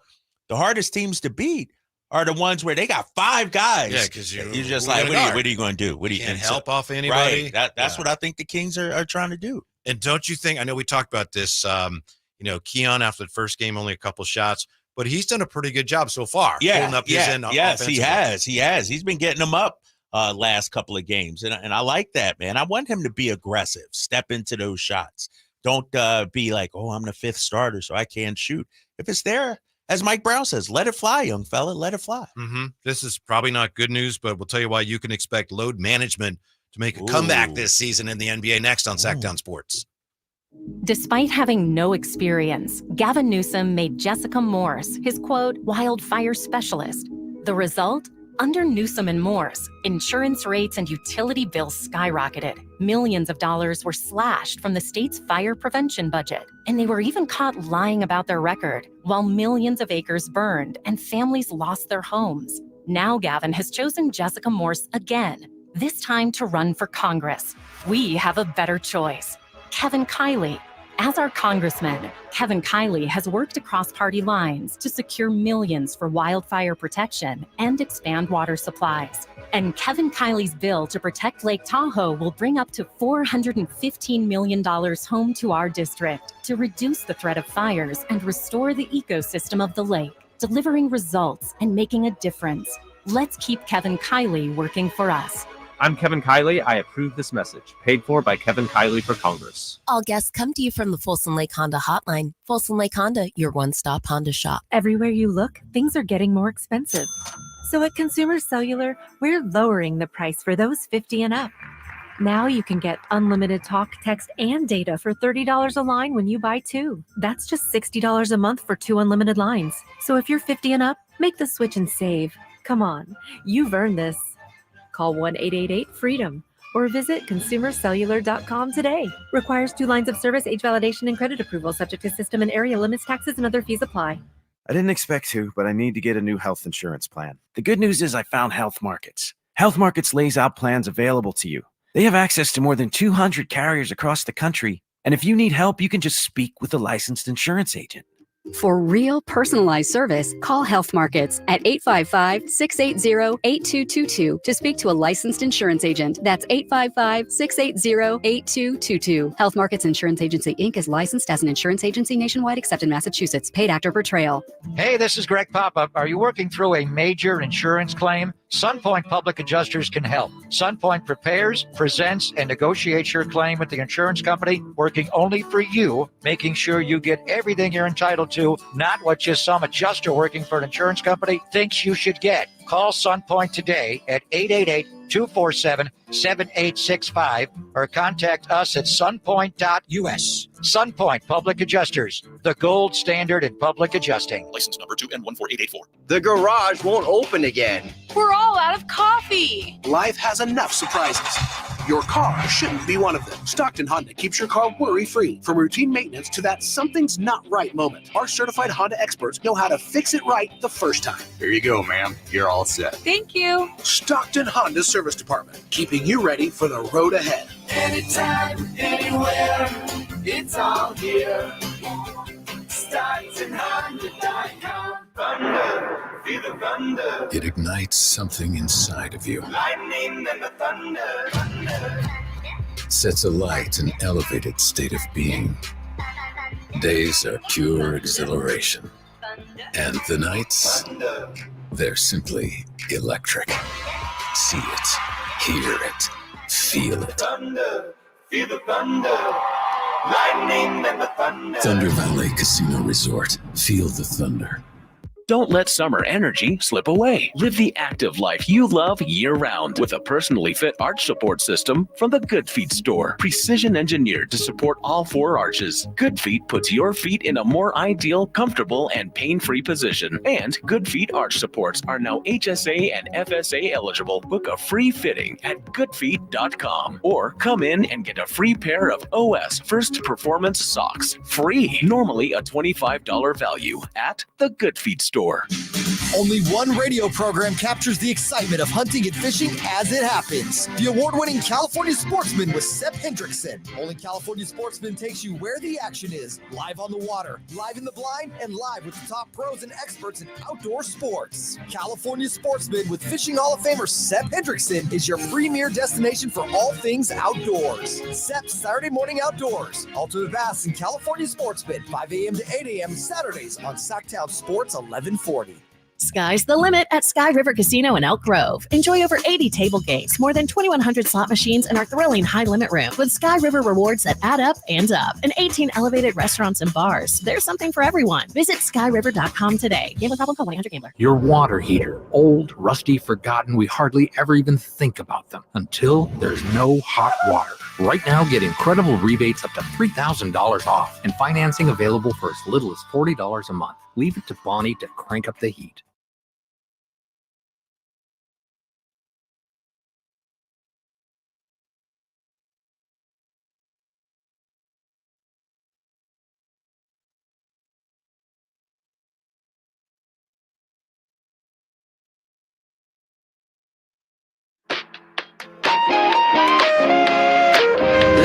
Afternoon home for Kings talk and so much more. The Drive Guys on Sacktown Sports. We got NBA basketball on right now. Nah, don't get too excited, big fella. Don't get too excited. Was it the Clippers and the Mavs? Yeah, it's a replay, though. Oh, okay. Repeat from last night at the Intuit Dome. All right. First game at the Intuit Dome. We got the Kings taking on the Clippers Thursday, right? But no Kawhi Leonard. No Kawhi. Dang, I'm upset I'm missing that one because it's at the Intuit Dome. Yes. Our first look at that. I would love to see it. Kawhi is missing the rest of the preseason. and that kind of suggests, he'll be ready to go for the regular season, but will he be? I don't know. We also have this with Joel Embiid saying he may never play back-to-backs again. Embiid said that? If I had to guess, I would probably never play back-to-backs the rest of my career. That's what he told ESPN. And, did you read the stat, though? Or did you hear about the Sixers back-to-backs? I think they had 15 back-to-backs this year. Oof. Most of them in the last third of the season, last 2 months of the season. So when you're trying to go for a playoff push, trying to get seeding, Embiid saying, I might not play him back-to-backs. That's scary. That's 15 games he'd missed. That puts him playing a maximum of 67 games. Yes. Doesn't include any possible one-off games. Embiid may be out as inevitable ailments pop up, So he's dangerously close to missing that 65-game threshold. But it looks like maybe teams are going to say, load management, we're going to have to do it because we want to be at our best come the postseason. Yeah, but I get that. But here's the thing. Embiid, and he's my guy. I love Joel. Like, I'm a big Joel Embiid fan. Think he's obviously future Hall of Famer, great player. But what about chemistry? What about hitting your stride? What about, seeding is important? What if you're the 4th seed, if you're the Sixers? Second round, you got to take on the Celtics. Like, those kind of things have to factor in. And I understand being healthy for the postseason. That's what every team should strive for. Sacramento last year ideally would have been, healthy, but you can't give away games, man. No, I know. Now, at least he's been there a while, but they do have some new players. When you were talking about that, it reminded me of when the Clippers first got Kawhi Leonard, and I think that was the COVID year. So there were a lot of factors, but they were resting Kawhi a lot during that year, hoping that, and they rested Paul George. They were resting people, hoping they'd be healthy for the postseason. When the postseason came around, and it was in the bubble, but they had no continuity. Yeah. And Ty Lue talked about that too. And remember, it was a couple years ago, he said, we need the guys to play. Yeah. We need to build the chemistry, the continuity. And so, I get wanting to be healthy, but if a team, is playing without you and they learn how to play without you, then you come back in. It's like an adjusting the roles. Did you see Paul George go down? Yeah. The other day too. Sixers might be snake bitten. Yeah. And I think there was some talk of maybe he wasn't going to play a lot of back-to-backs, but Embiid said, I've accomplished everything individually, but there's one thing missing, which is to win a championship. So it's interesting to me because about a year ago, the league was making sure they did everything they could to get players playing games, and we need them to play games. And now it seems like a year later, it took a real toll on Embiid and Kawhi, and maybe the teams are going, the league may want us to do it. We just can't do that and be ready for the postseason. Right. And I don't know what's the answer, man, because, think about it. The postseason was a dud this year. Like we said, the big names were missing. Celtics ran through everybody. It's kind of boring. Let's keep it real. And so, but yet you got to place value on the regular season too, And so I don't know what you do if you're the NBA. Like, this load management thing, it is, it's an insolvable problem, if you will. Yeah. I don't know the answer. The solution is, it is unsolvable because the solution is one they'd never consider, which is fewer games. Yeah. It is That financial. ain't happening. We're not doing that. Ain't happening. Yeah, ain't happening. Can I interrupt the show though? Because I don't know if you guys are on the YouTube chat or not, but if you aren't, you should go there. Sacktown Sports 1140. That's how you can watch us. I'm looking at the chat, and my guy Ward is probably having the best few days of anybody. I just had one of it. I was just going to mention one of his comments myself. Let me read it down, Whitey. Yes. Somebody asked him, how you doing, Ward, basically. He goes, this is his first comment. I'm sorry, I got it. I've been reading it. I'm watching the play-by-play right here. He said, my dude, life has been the best it could possibly be for me. Sunday, took the wife and kiddos to the Kings game. She wanted a Fox jersey. Took her on a daddy-daughter dinner date last night. Nice. So Kings game and daddy-daughter dinner. We came home and watched the first Spider-Man movie. Damn, that's a great time, Ward. I'm loving it. Saturday, her and I get to meet our favorite wrestler. I won 2 tickets to Six Flags from the afternoon show yesterday, so I'm taking her there next Saturday. Then Halloween is here, and her birthday is in a couple of days, and the Kings season is starting. It's truly a beautiful time to be me. I'm jealous of this dude, Warren. Like, he's living his best life right now, man. I'm like getting emotional thinking about it. Daddy-daughter dance, going to see wrestling, Six Flags. It's a good time to be. What can we hook him up with, Whitey? Can we hook him up with anything? We already hook him up with might anything? not be eligible if he just won some from the afternoon show. Oh, yeah, that's true. But we'll see what we can do. But it's funny because I literally had one of his comments highlighted here. I was going to mention it. It had nothing to do with what you just said, though, because Ward a while ago said, he pointed out the Kings are undefeated on days that Taylor Swift makes an announcement. Now, I don't know what that means, but she made an announcement today, big fella. Yes, she made an announcement. Of course, I would know. I know she was at a baseball game last night. Yeah, I follow her on social media. Let me pull it up right now to get it correct because I don't want to, upset Miss Tay-Tay. I got to get it correct here. But she announced today that she's doing something once again with Target. So she said, we'll be kicking off the final leg of the Eras Tour this week. Hard to comprehend. Excited to announce that the official Eras Tour book, filled with her own personal reflections, never before seen behind-the-scenes photo, all the magical memories you guys brought every single night, and the Tortured Poets Department anthology on vinyl and CD will be available for the first time ever at Target. She just announced that today. So there you go, big fella. Campio says Ward is the chat member of the day. Yeah, he gets the king it of the today. chat. Right? He gets it. He's living his best life. He says he's just trying to keep up with you. Yep. Yeah, it's hard work, but you're doing a good job, man. I did buy, I did the event yesterday, the golf event, Phil Oates charity golf event. Sunday, they had the gala, if you will, and they had the silent auction. Oh.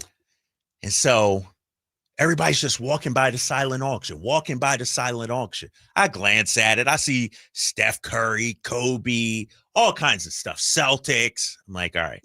Later in the night, I go to the other side of the silent auction stuff. Amy Winehouse is like the rock side. Taylor Swift. What was it? Collage with all her albums signed. Nice. And authenticated. Piece. Yeah.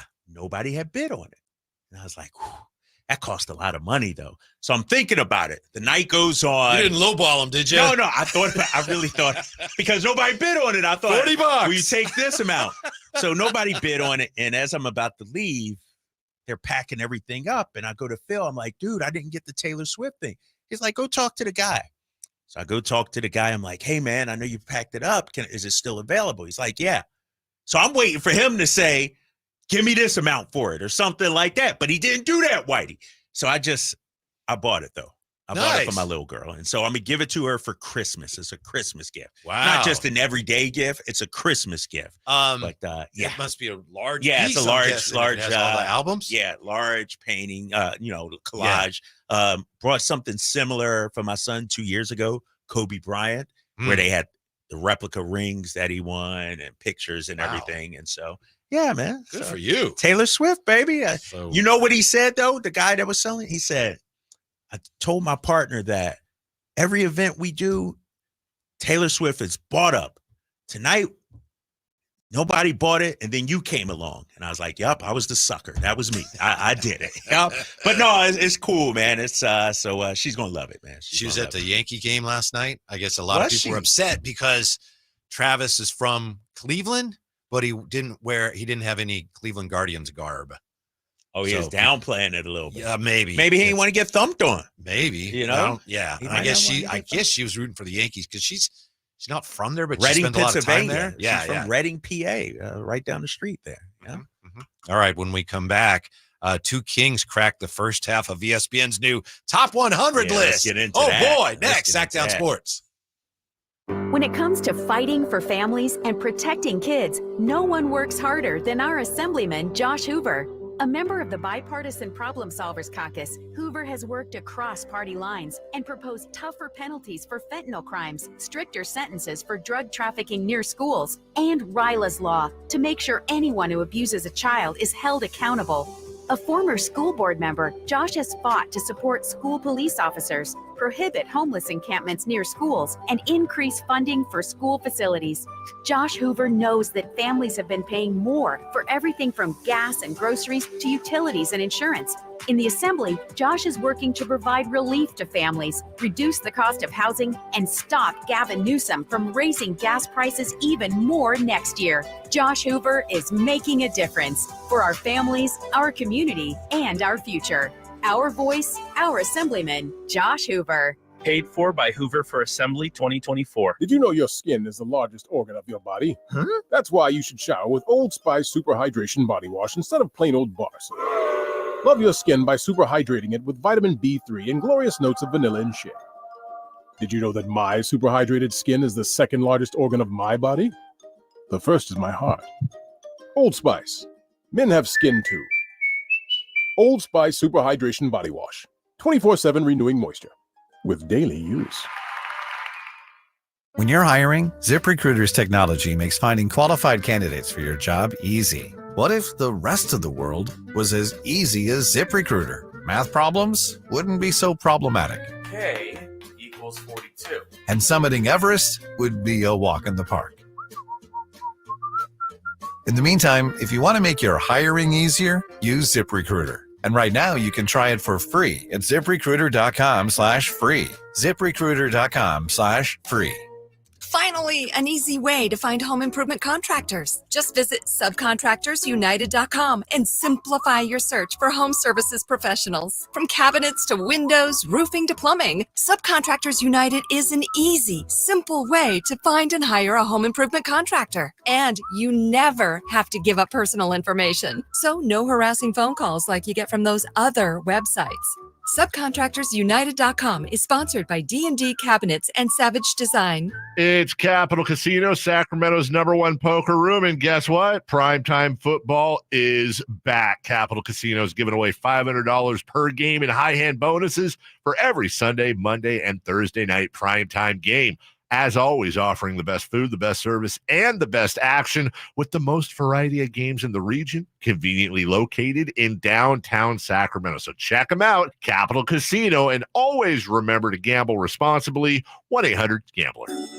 Hey, everybody, it's your boy Kyle Draper. Drapes for Mercedes-Benz of Stockton. Now is the time to buy or lease a Mercedes-Benz van for sale. They have Sprinter vans. You could turn it into a worker cargo van, a worker passenger van, or just a plain old passenger van. They are fully customizable. And one of the things I love about their Sprinter vans, because trust me, I had a chance to check them out myself. I hopped in the Sprinter van, and you guys know I'm a big guy, right? Well, I was able to stand up head to toe and fit perfectly. So if you're interested in a Mercedes-Benz Sprinter van for your business or just your personal needs, now is the time to head down to Mercedes-Benz of Stockton.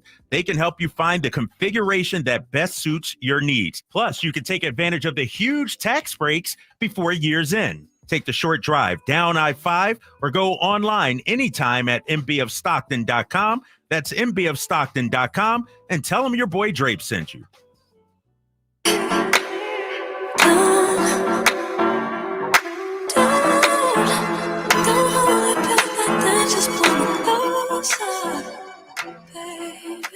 Your afternoon home for Kings talk and so much more.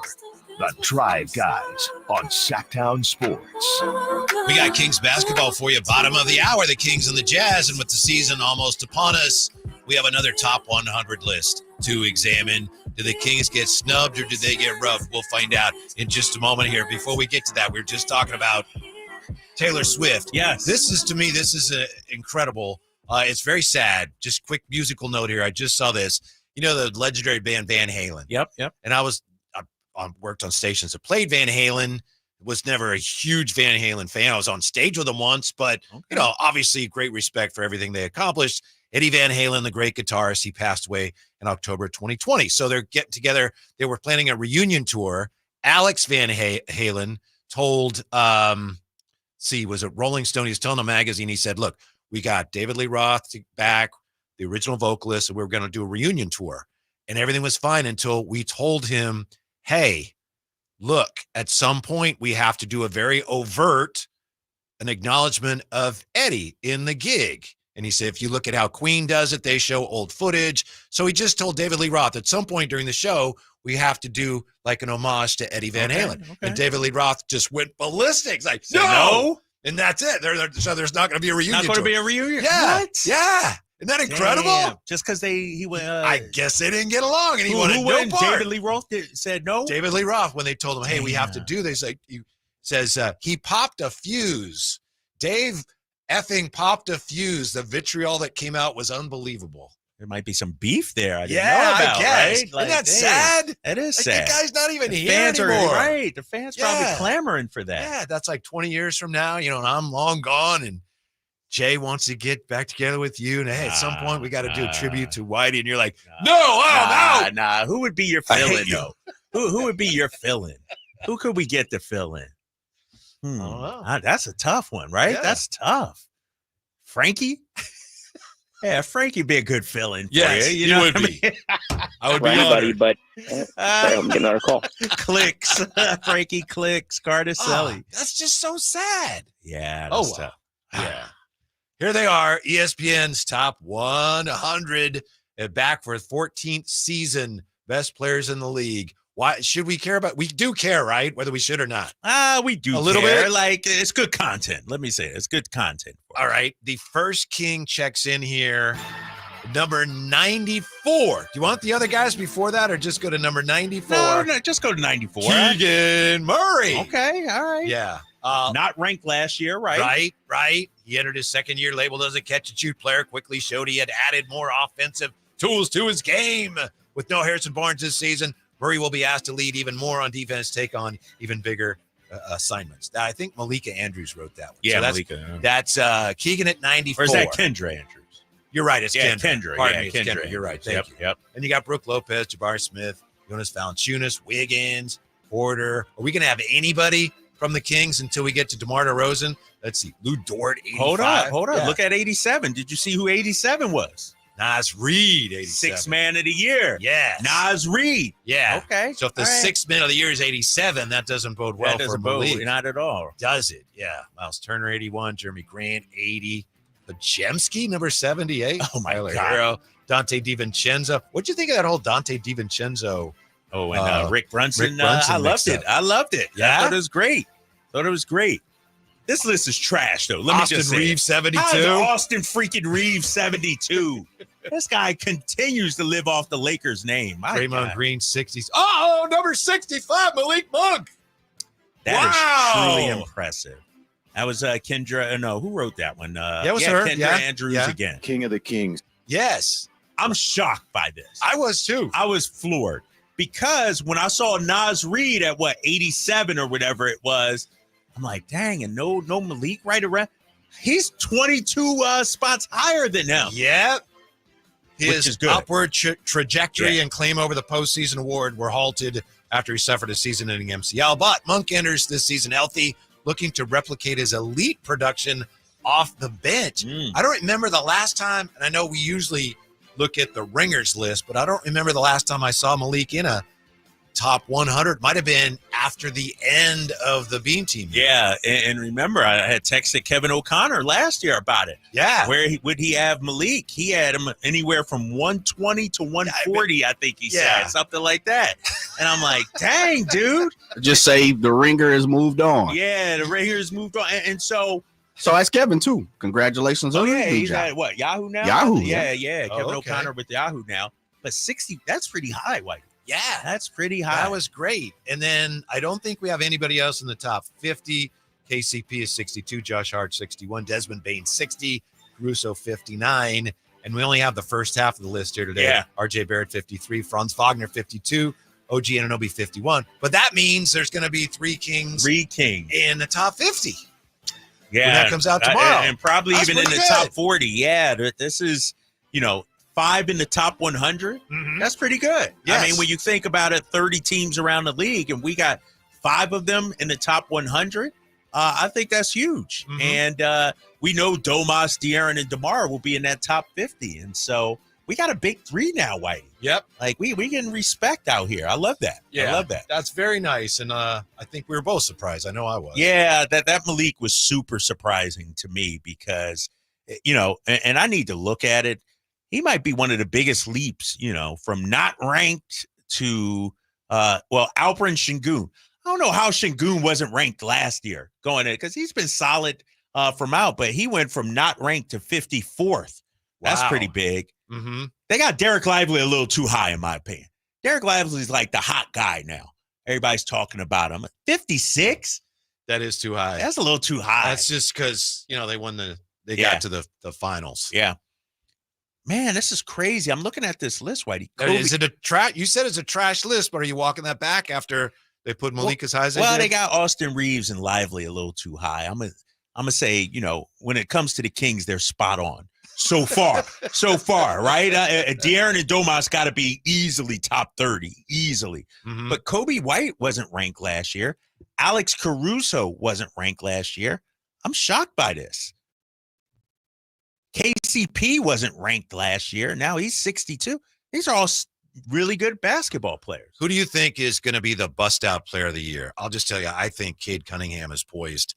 He's a very talented player who's been toiling in obscurity, and he's been injured. Yeah. I think if they are anything close to decent, I think he's going to have a big bust-out season. No, I'm with you on that. And Cade is a hell of a player. It's all about injuries, right, with him. Like, when he plays, he's tremendous, and I'm with you on that. I think he's going to have a big year. I like his game. I like his skill set. It's just a matter of, can he play? Can he stay on the floor? Detroit got a lot of nice young talent. They just don't have anybody that can pull it together, any veteran leadership out there. And so, but I'm going to keep an eye on them. I think they'll be a fun team to watch this year. How about, I know they're not Jay's team, but he likes LaMelo, and I like LaMelo too. But at some point, Charlotte has to improve, don't they? I'm not saying they have to be good. Yeah. But don't they have to be better? They got to be better. But I will say this, Whitey, and Jay, you tell me too if you agree with this.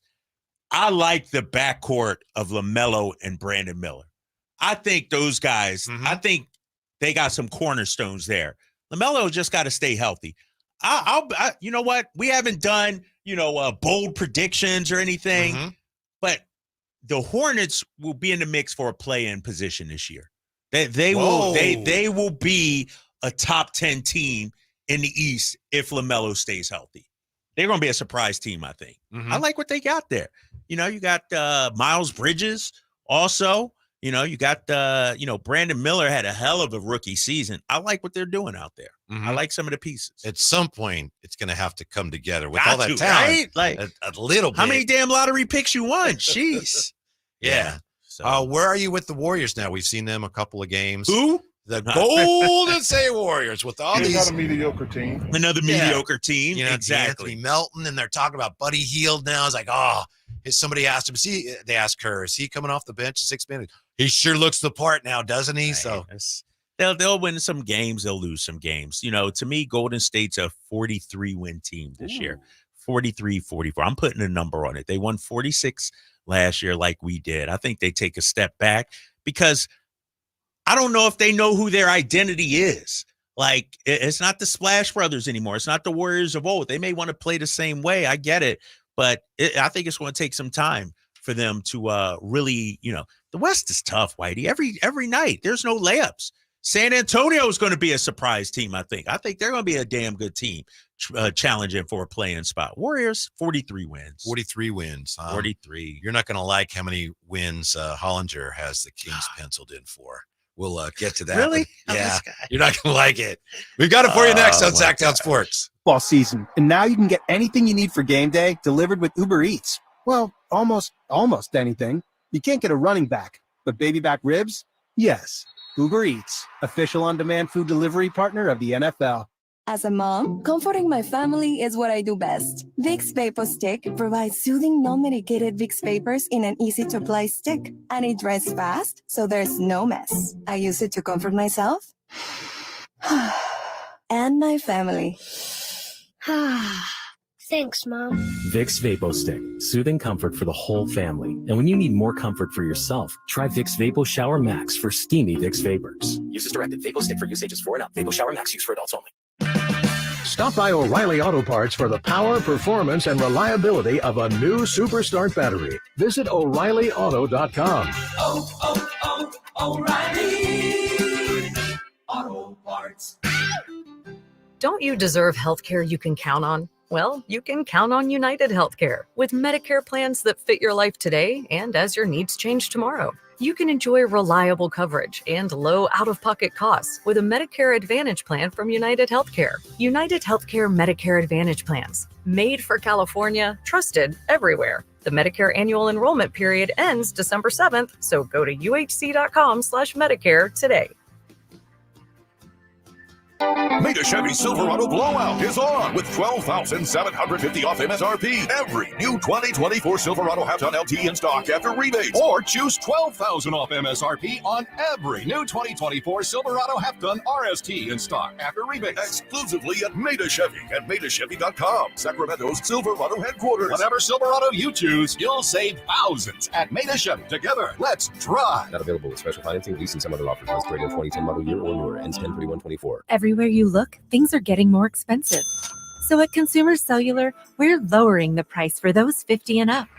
Now you can get unlimited talk, text, and data for $30 a line when you buy 2. That's just $60 a month for 2 unlimited lines. So if you're 50 and up, make the switch and save.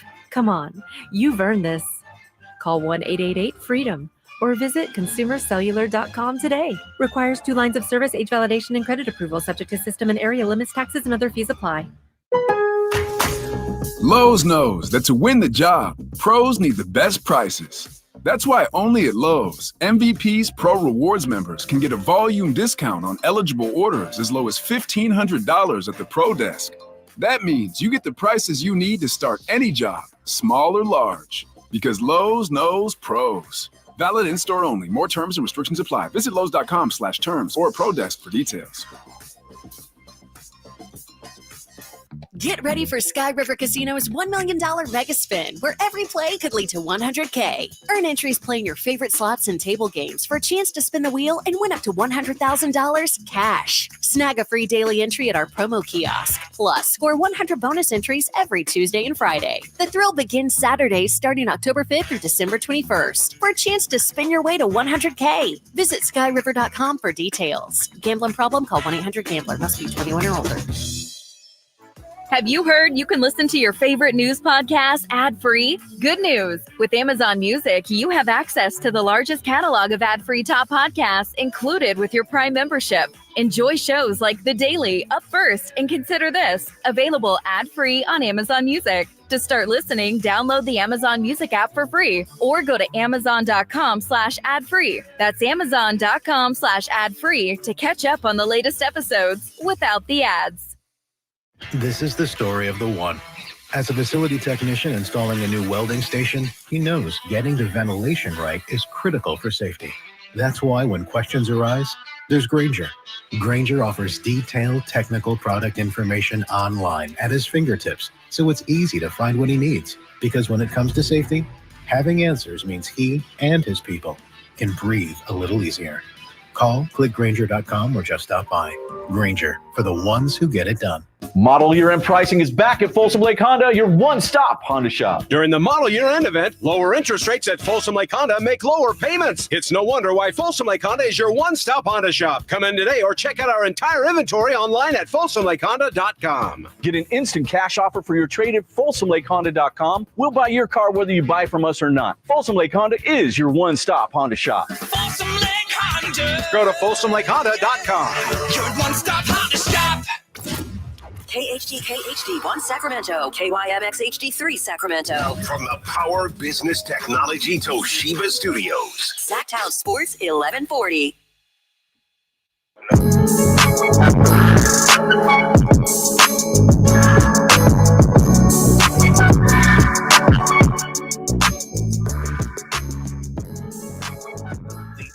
Station in Sacramento giving you local sports coverage from 6 a.m. to 6 p.m. Monday through Friday. Sacktown Sports.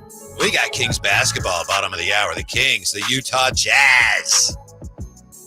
How good are the Jazz going to be this year? We talked to Craig Bolerjack, the TV voice of the Jazz, last hour, about an hour ago. It's interesting, isn't it, Drapes, Jay, dear listener, because Utah, the last couple of seasons, they've actually tried for about half the season, and they've been about a 500 team. Yeah. And then they go, all right, this ain't going anywhere. Yeah. And then they tank. Right. And if they're ever going to do that again, it's going to be this year with the Cooper Now's flag the available. year. And I think they have a pick that if it's top 10 protected, so they would keep it. But if they do better than that, then it would go to OKC. So I don't think they're even going to try to be very good this year. No, I don't think so. And I'm looking at their draft picks. They got a ton of young players. And they got a ton of picks next. I think they have 4. Yeah. They First have rounders? 2 incoming picks, Cleveland and Minnesota. They have, and to your point, they also have the one top 10 protected that goes to OKC, right? It would, yeah. Yeah, if it's outside of the top 10. So they've been stockpiling. Yeah, they've been stockpiling. Them and OKC been stockpiling draft picks. Yeah. And the difference is that OKC has managed to win while they're still stockpiling picks. Yeah, exactly. They're the odds-on That's favorite. crazy. That's crazy. Yes. They got picks. They get free agents. They got already a ready-made roster. They're doing everything right out there, man. It's crazy right now. Yeah. So what do you think? OKC and Boston, right? Nah. Is it too obvious? Nah. The West is too tough, man. Like, OKC is still young. It might take them another season, if you will. How about Sacramento and Boston? In the finals? That's what my heart is telling me. That's what your heart is That's what, can you imagine? Let's go, Sacramento. That's what I'm talking. Yeah, Sac is Sacramento lit. and Boston. Oh my God, Like, would that's be how it is amazing. in Sac. It's lit. That would be great. I don't know who's coming out the West, man. I have no idea who's coming out the West. It's tough. I mean, Minnesota could come out.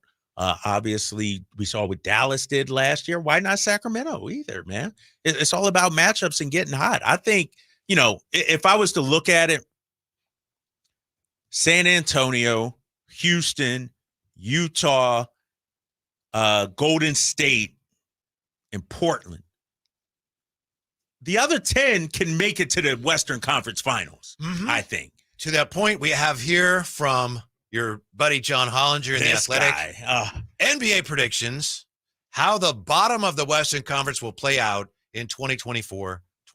This guy. And he points out that when you're talking about the bottom of the conference, it's kind of a misnomer because there are so many good teams in the West. He has 15. Portland Trailblazers, 20-62. Ooh, okay. 14. Utah Jazz, 26-56. And he's the one that pointed out, that's where I got this tidbit. The Jazz were 26-26 at the 52-game mark each of the past 2 seasons.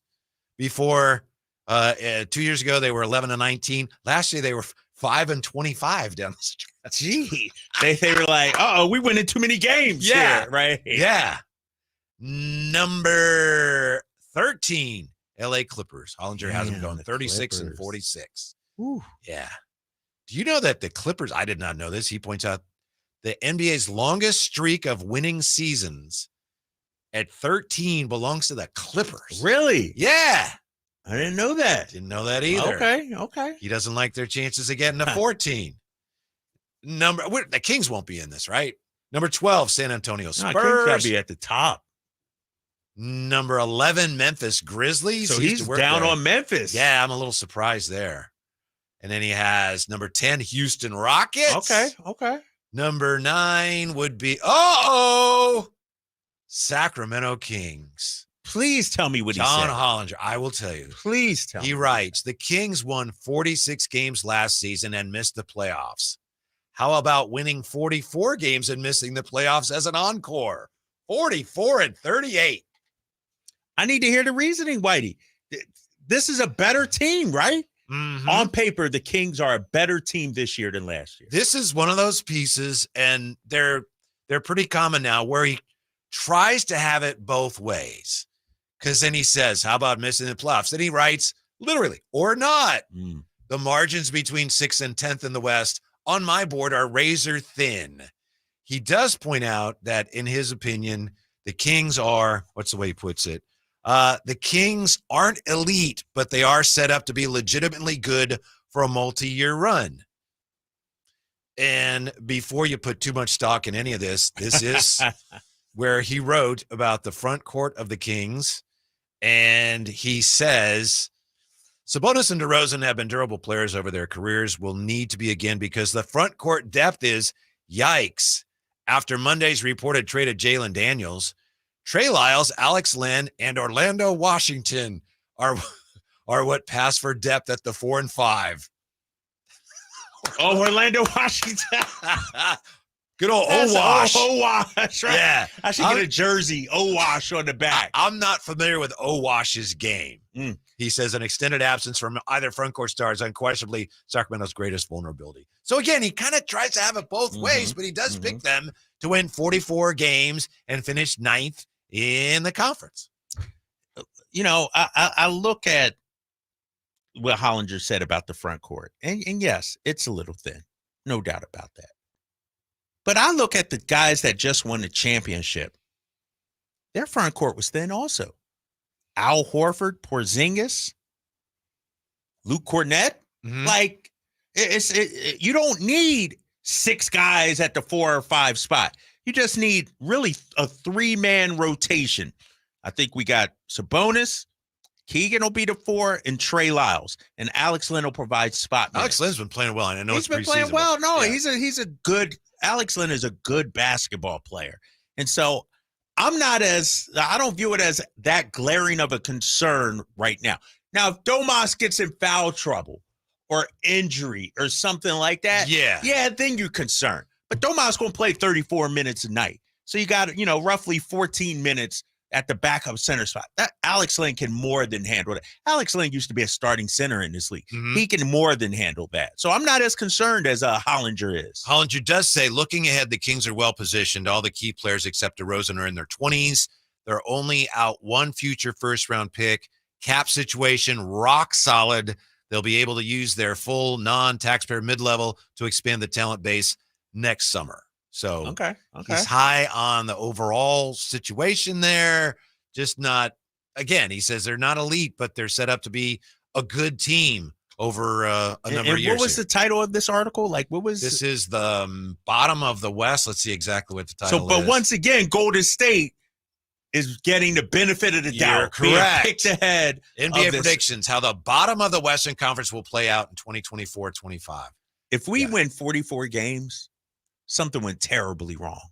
Like, to Jay's point, fan base got to be upset. 44 ain't going. Unless Domas, De'Aaron, or DeMar gets hurt and misses a significant portion, I'm talking 40, 50 games, 44 would be a very disappointing season for the Sacramento Kings. You won 46 without DeRozan, and you didn't have Malik and Kevin Huerter down the stretch. You should easily be a better team. And Hamburger Dad says 44 would make me upset. Yeah. Rightfully so. 40. We ain't in this for 44. I'm sorry. Yeah. That's not. Hollinger says DeRozan's limited floor spacing makes him less capable of opening up the court. The more overriding need, though, was for one more good player of any stripe, and DeRozan qualifies. So, again, it's like, well, make up your mind. Right. You're saying, a lot of nice things, but then ultimately, but they're not going to be. He might got something against Sacramento. He might. I don't know what it is. I don't know what it is. Remember, I saw him at Summer League. Tried to get him to come on the show. Hey, John, come on the Drive Guys show. Sacktown Sports 1140. I don't do competing broadcasts. I don't do, because I guess he has a podcast that, obviously I'm not listening to. But yeah, come defend yourself, John Hollinger. That's the thing that upsets me. You can have your opinion, but don't hide behind the keyboard, hide behind your laptop. Come explain yourself, young fella. That's what I want to see. He is. And why should we care about Hollinger? Maybe we shouldn't, but I think what he writes has a little more weight than what a lot of people write because he's been in the league as in the front office, right? Oh, yeah, exactly. He's a guy that's supposed to know, you know? He is bullish on Devin Carter. He says he thinks Devin Carter will be the player the Kings thought they were getting with Davion Mitchell. Maybe. I don't know. I would love to see Devin Carter be a key member of this team, in the back half of the season. I need to see him. I've only seen clips, from Providence. I want to see him in a real game. I didn't know this. Did you realize this, Drapes? I did not. He says the Kings were among the best teams at luring opponents into mid-range shots. So he says that was one of the keys to their defensive numbers being as good as they were. They lured teams. They set it up so they got Right. teams to take a lot of mid-range, which are less efficient. Right. shots. That's their big thing. Run guys off the 3-point line. You run Which them they have off. not been doing, but No, I know they haven't been preseason. doing, but that's the goal, if you will. That's the goal. But weren't they one of the worst 3-point defensive teams in the league in terms of percentage, I guess? But they didn't give up a whole lot of attempts compared to other teams.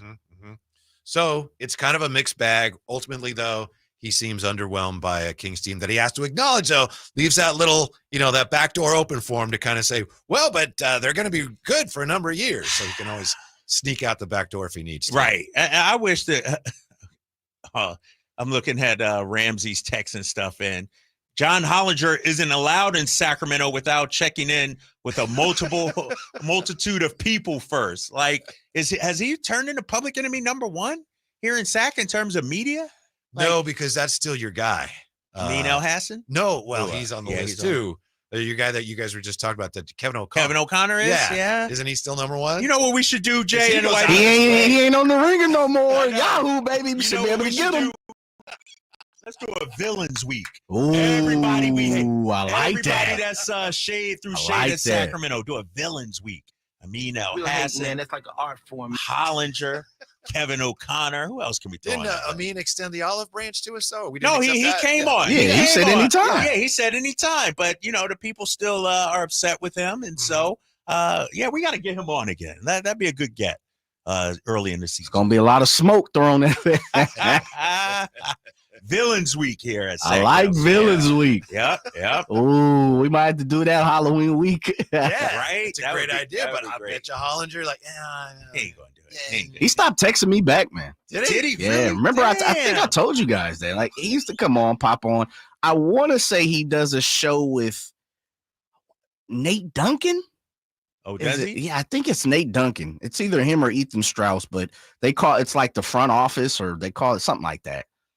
There's too many damn podcasts. It is, out man. there It right really now. I is. can't It's keep way up, too much, man. Way too many podcasts. We have Hamburger Dad in the chat. Says 55 would be amazing. I think 50 would get it done. Yep. Campy says, I think we're all thinking the league will have teams winning 65 games. I don't see it. This season will be tight with division winners winning 56 to 58 games. And of course, Curtis Hicks, standing by what he said already. 57 is my minimum for the Kings this year. That's how good I think they are. Yes, sir. Yes, sir. And Sackdown points out Gilbert Arenas is on that villains list. Well said. Yeah. Oh, yeah. Gilbert Gil will Arenas pop gotta be on, on though. there. Because Gil's like, he's the type the of dunk person, he button ready. welcomes it. Yeah, he'll welcome it. Yeah, and it is Nate Duncan. I looked Okay, it up. Nate Him and Duncan. John Hollinger do a weekly front office type vibe podcast. Okay. All right. I like that villains week idea, man. You know? Do we go get Spencer Hawes? Do we stretch it? Oh, I don't know about that. He wouldn't come on. He come on. He used to come on our show once a week. See? News of the King. I just dropped Kevin Gleason. Nah, but here's the thing, fellas. I ain't asking. I'm not inviting Spencer Hawes on to talk basketball. He need to atone for his mistake. Come clean. Yeah. You know what I mean? It's like what is it when you go and confess at the altar? Confession. That's what we need. Like, he needs to come apologize. Yeah, he probably won't do that. And I'm not disagreeing with you. Right. I'm just saying he wouldn't do that. We should try to get Buddy Hield on then on Villains Week, right? Yeah, It's worth an effort. He could professed do his that. love over Sack last week. Man, we could do that, Jay. Didn't Pre-game he profess his sometime. love, though? Yeah, he did. He was What, like, in I that still Jason got love Anderson, for Sack. interview? Yeah, man, he's good, man. Yeah. Marvin Bagley? Is he a villain? Speaking of villains. He ain't did nothing, though. Yeah, it's just High flyer. Don't be doing that, man. You coming in fresh off a workout, got the long shorts on.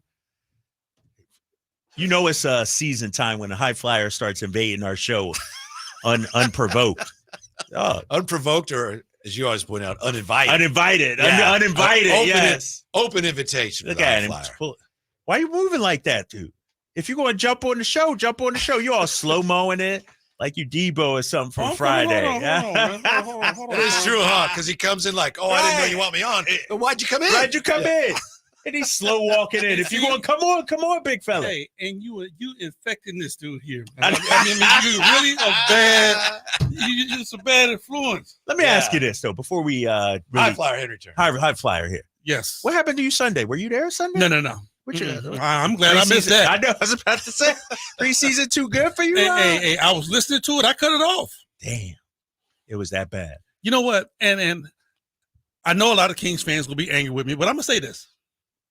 I'm glad it happened. I'm glad it happened. What? Yes, I'm glad it happened. You know why? Why? Because it shows those guys, just because we got De'Aaron Fox and we got Sabonis and we got Debo, we got DeMar DeRozan, doesn't mean these teams are scared of y'all. They're not going to come in here and just lay down and give you a game.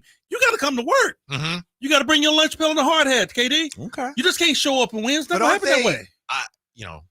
You would know because you've been through it. Yeah. But shouldn't they already know that? I mean, haven't they, especially like DeMar DeRozan, they've been playing NBA basketball for long enough where shouldn't they know that? They know that, but you get real complacent when you hear it. Everybody saying how good you're going to be. You know, all the firepower you have now. Oh, all the help you have. Oh, you got a legitimate big three now. You get a little complacent. You know, you walk out and like, okay, we got this, no problem. Well, you still ain't like that. Well, that's a great point because I understand why fans are excited. We're all excited. But let's face it, this team, they haven't done anything yet. Not yet. I mean, looks good, though. On paper, it does. On paper, looks good. We're very optimistic. Yes. But I'll tell you, don't think that teams are going to walk in here and just give you anything. It's not going to happen that way. And see, and especially when you let a team like Portland come in and smack you, what you think New Orleans is thinking now? Yeah. Ain't nothing changed. No, hold up, High Fly. I hear you. But are you concerned by what we saw on Sunday? Not right now. No. Okay. No, too early. Too early. Not right now. No. I never get too high or too low on preseason. Now, if Minnesota walk in here and smack us like that, I'm gonna have to walk in the locker room and have you two behind me and say, "All right, fellas, lock the door. lock the door because it's about to be some furniture moving." All right. So yesterday, the Kings traded Jalen McDaniels, basically let him go. So now they got a little bit more cap room, and they got 2 roster spots. And a lot of people think they will look for somebody who can play the 4, a front court player. Do you look at the roster and say, we don't know who it would be? I'm not going to pin you down like, who would you get? But would you agree that that's probably where their need is roster-wise? I've been saying that since the beginning. And, you were gone, and, I helped come in and fill in on the show. So I'm a part of this show, KD. Nah, dude. I'm in the back seat, but I'm a part of this show. You Nerlens Noel last year, big fella. We signed you for like a day, and then he's dirty. But no, Nerlens Noel. Nerlens Noel still got, what did he get, $300,000? Yeah, he got paid. Still got paid. Yeah. And I'm waiting on my check. But I told KD, I said, you know what, man? I said, I feel good about all of our substitutions until we come to Sabonis. I'm like, we have to get this guy. Alex Lynn ain't it? Help. Alex Lynn is a guy that you put in, you say, okay, hold your breath. Nah, that's don't do that to my guy, Alex Lynn, like that. No. Alex Lynn gives you what he's going to give you. He's going to give you a couple of block shots. He's going to give you some effort. But I'm talking about giving Sabonis a legitimate 10, maybe 12-minute rest to where you still feel good about what you got out there on the floor. We need somebody that's going to help him, man. Do you need somebody who plays like Sabonis plays? No, but you need somebody out there. I say this. We need more rim protection, and that's with Sabonis on the squad. Mm-hmm. We need more rim protection.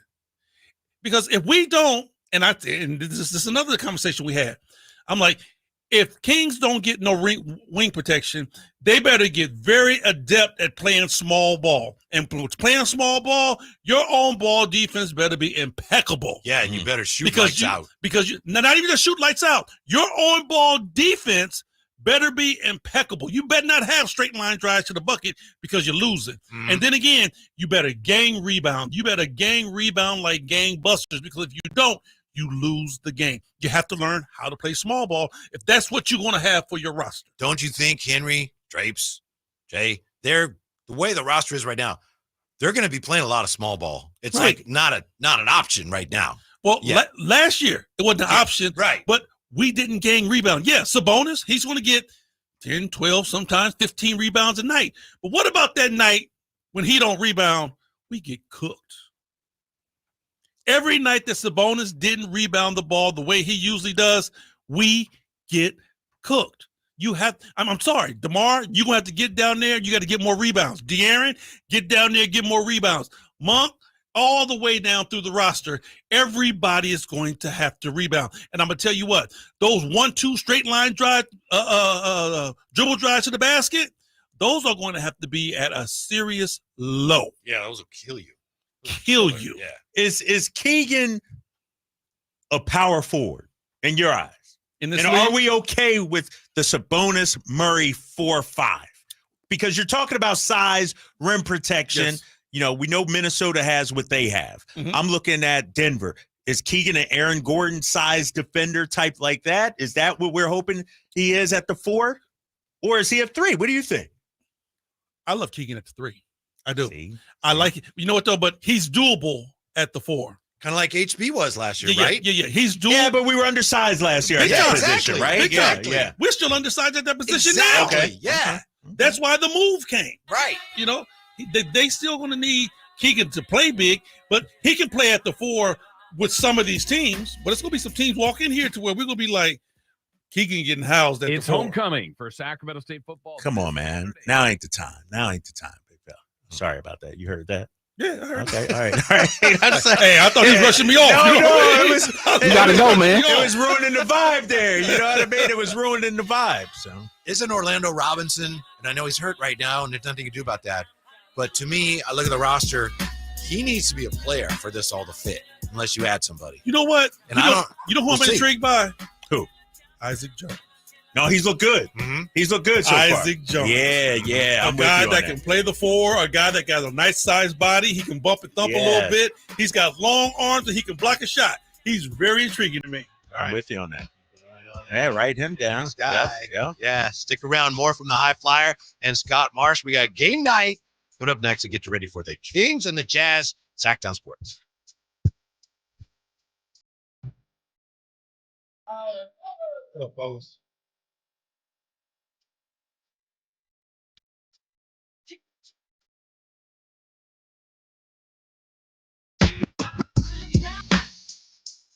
Sacramento weather is brought to you by Bonnie. I'm meteorologist Heather Waldman in the KCRA3 Weather Center. A cloudy start to Wednesday, perhaps a few showers